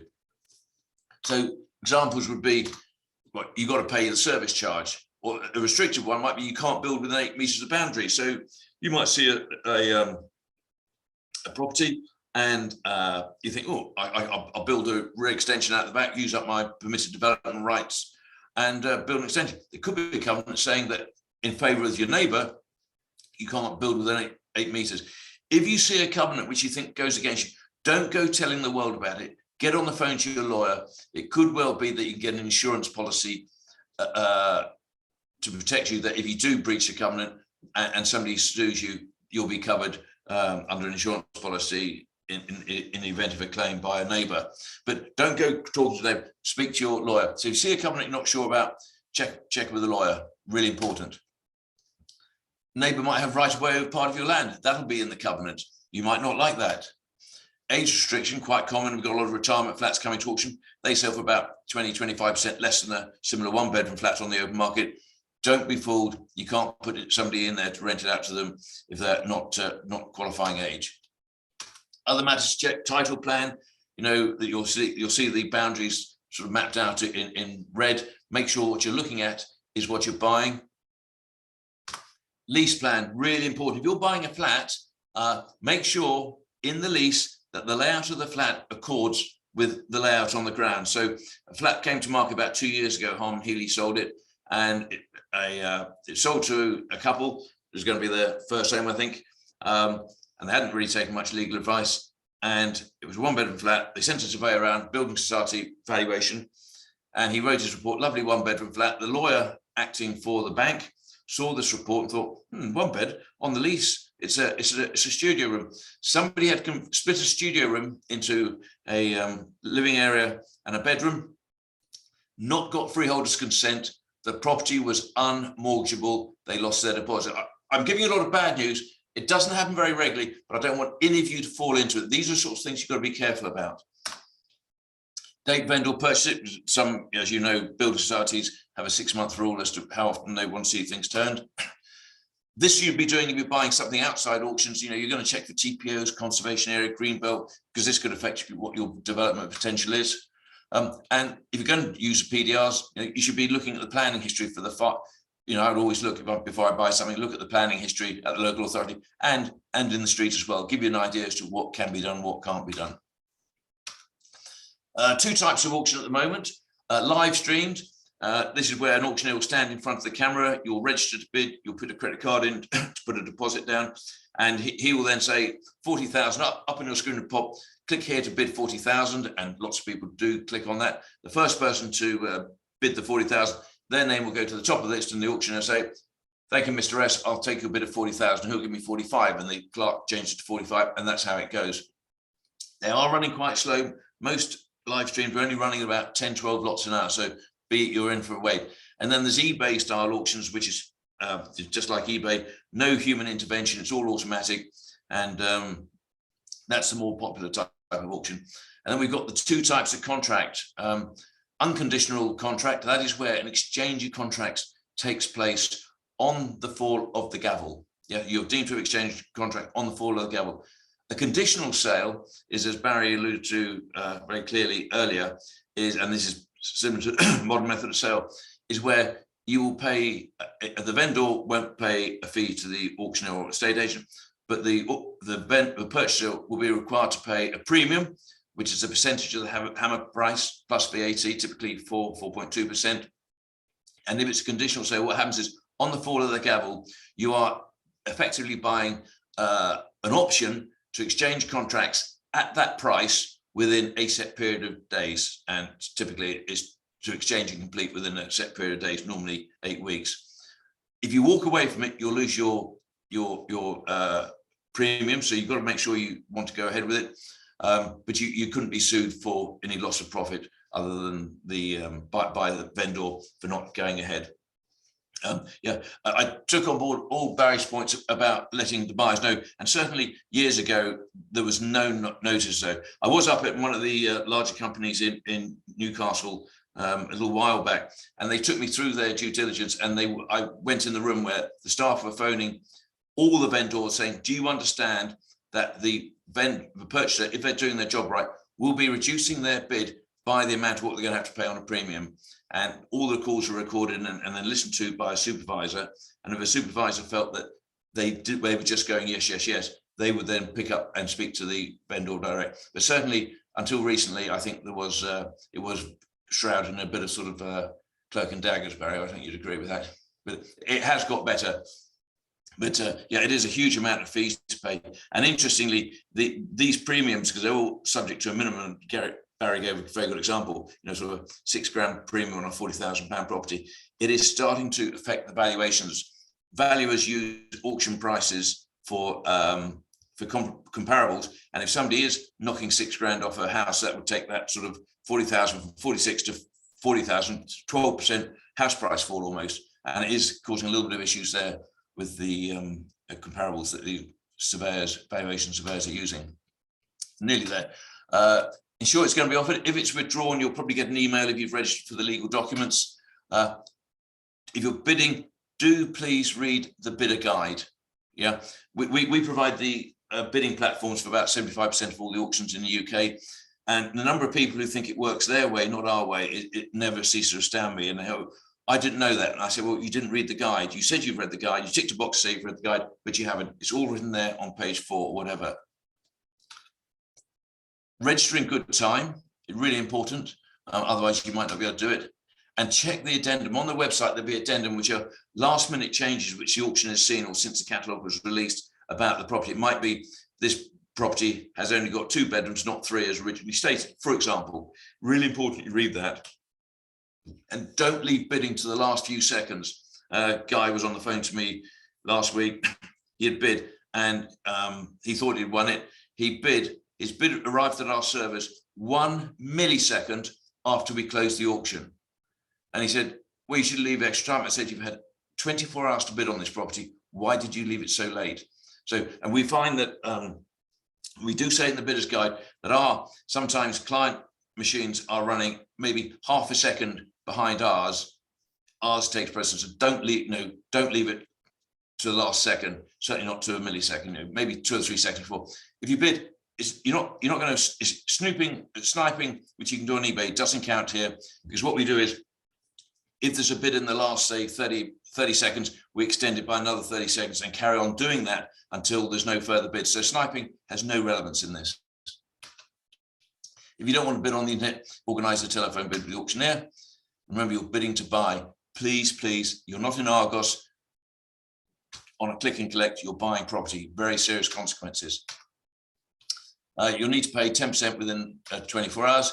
Exchange of contracts normally, unless it's a conditional sale, takes place on the fall of the gavel. Insurance cover becomes your responsibility. We talked about unsold lots earlier, so I won't go through this again. Just a couple of deals gone right. Do's and don'ts, all common sense. Common sense will take you a long way. And if you want to look the other way around.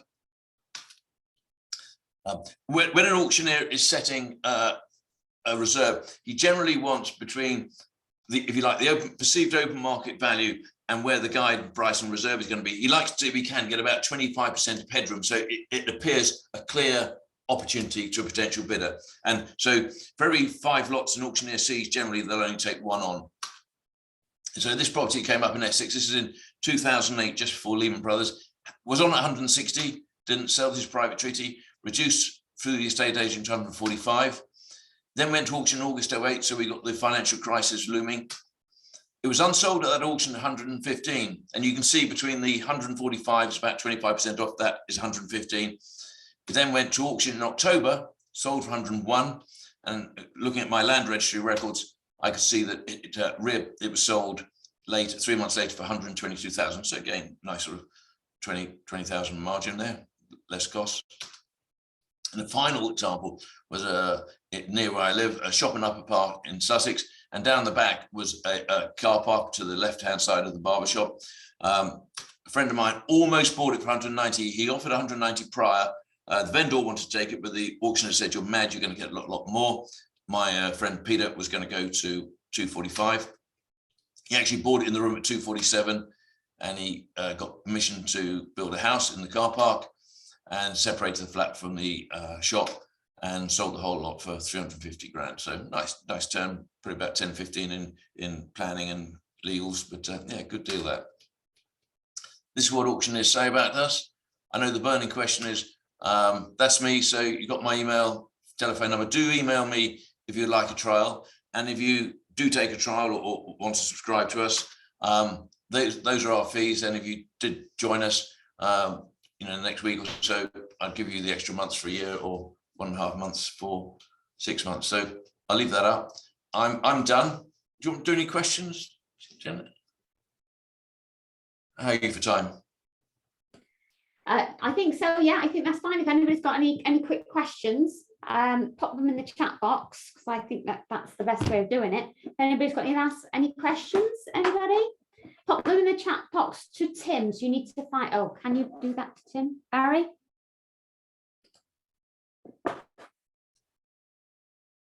Hello, Barry. Oh, hello. Yeah, no, I Yep. think you can send it. Julian's put a question in here.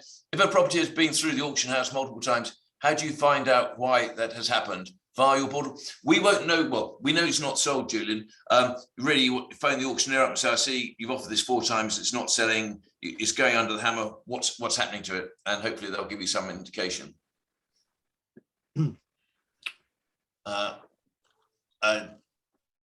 Biblically, I thought reserve and guide price should be within 10%. Yes, indeed. The reserve should not be more than 10% above a single figure guide price, or if the guide price is a range, it should fall within that. Remember, it's only a reserve. It's not what the auctioneer is going to sell it for. And just make sure that you're doing. Copy the slides, send me an email, and I'll send them over to you, Julian. We'll send out a recording anyway, guys. Anyone that's not been on before, I know there are a few people. We'll resend we'll send the recording of the evening out. Lovely. So all the slides will be on there. If I can just clarify, I know that a lot of people are going to get confused with the reserve and the guide and the reserve price. Yeah. I know, guys, that I know a lot of people will think, "Oh, hang on, I thought they were supposed to be in 10% with each other." Yes, they are, but bear in mind that once it's got to the reserve, the price that it's sold for can go well over the reserve. Yeah. So the price that people bid on it doesn't have to be within 10% of the guide price. It's just the reserve price. The reserve price is what the vendor will accept for it.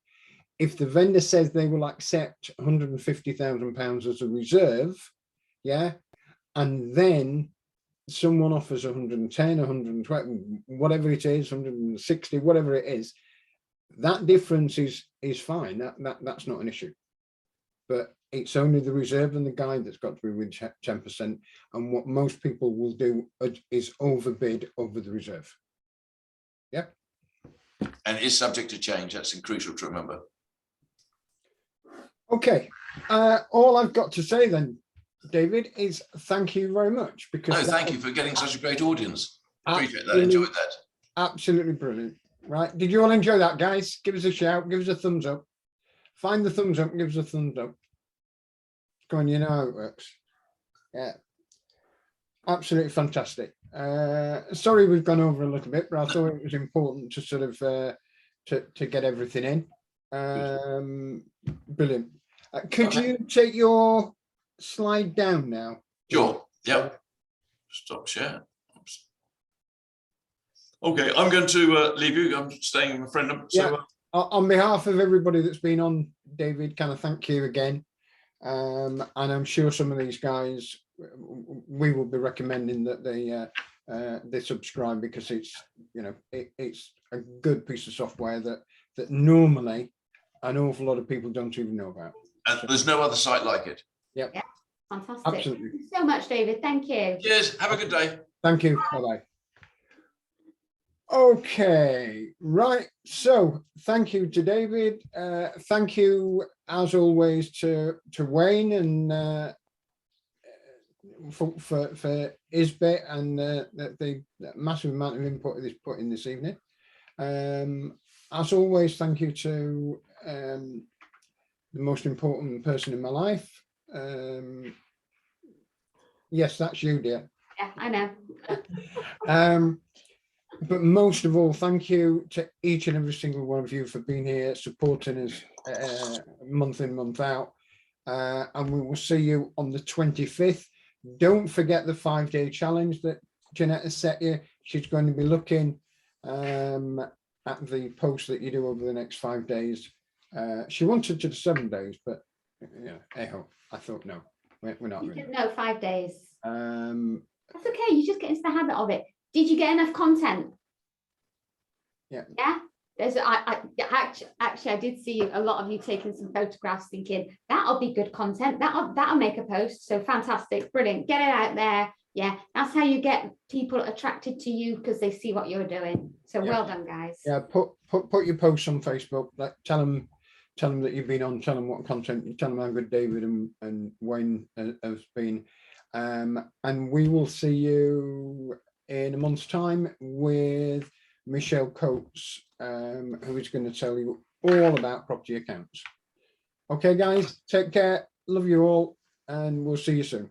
Take care. Bye-bye. Bye-bye. Bye all.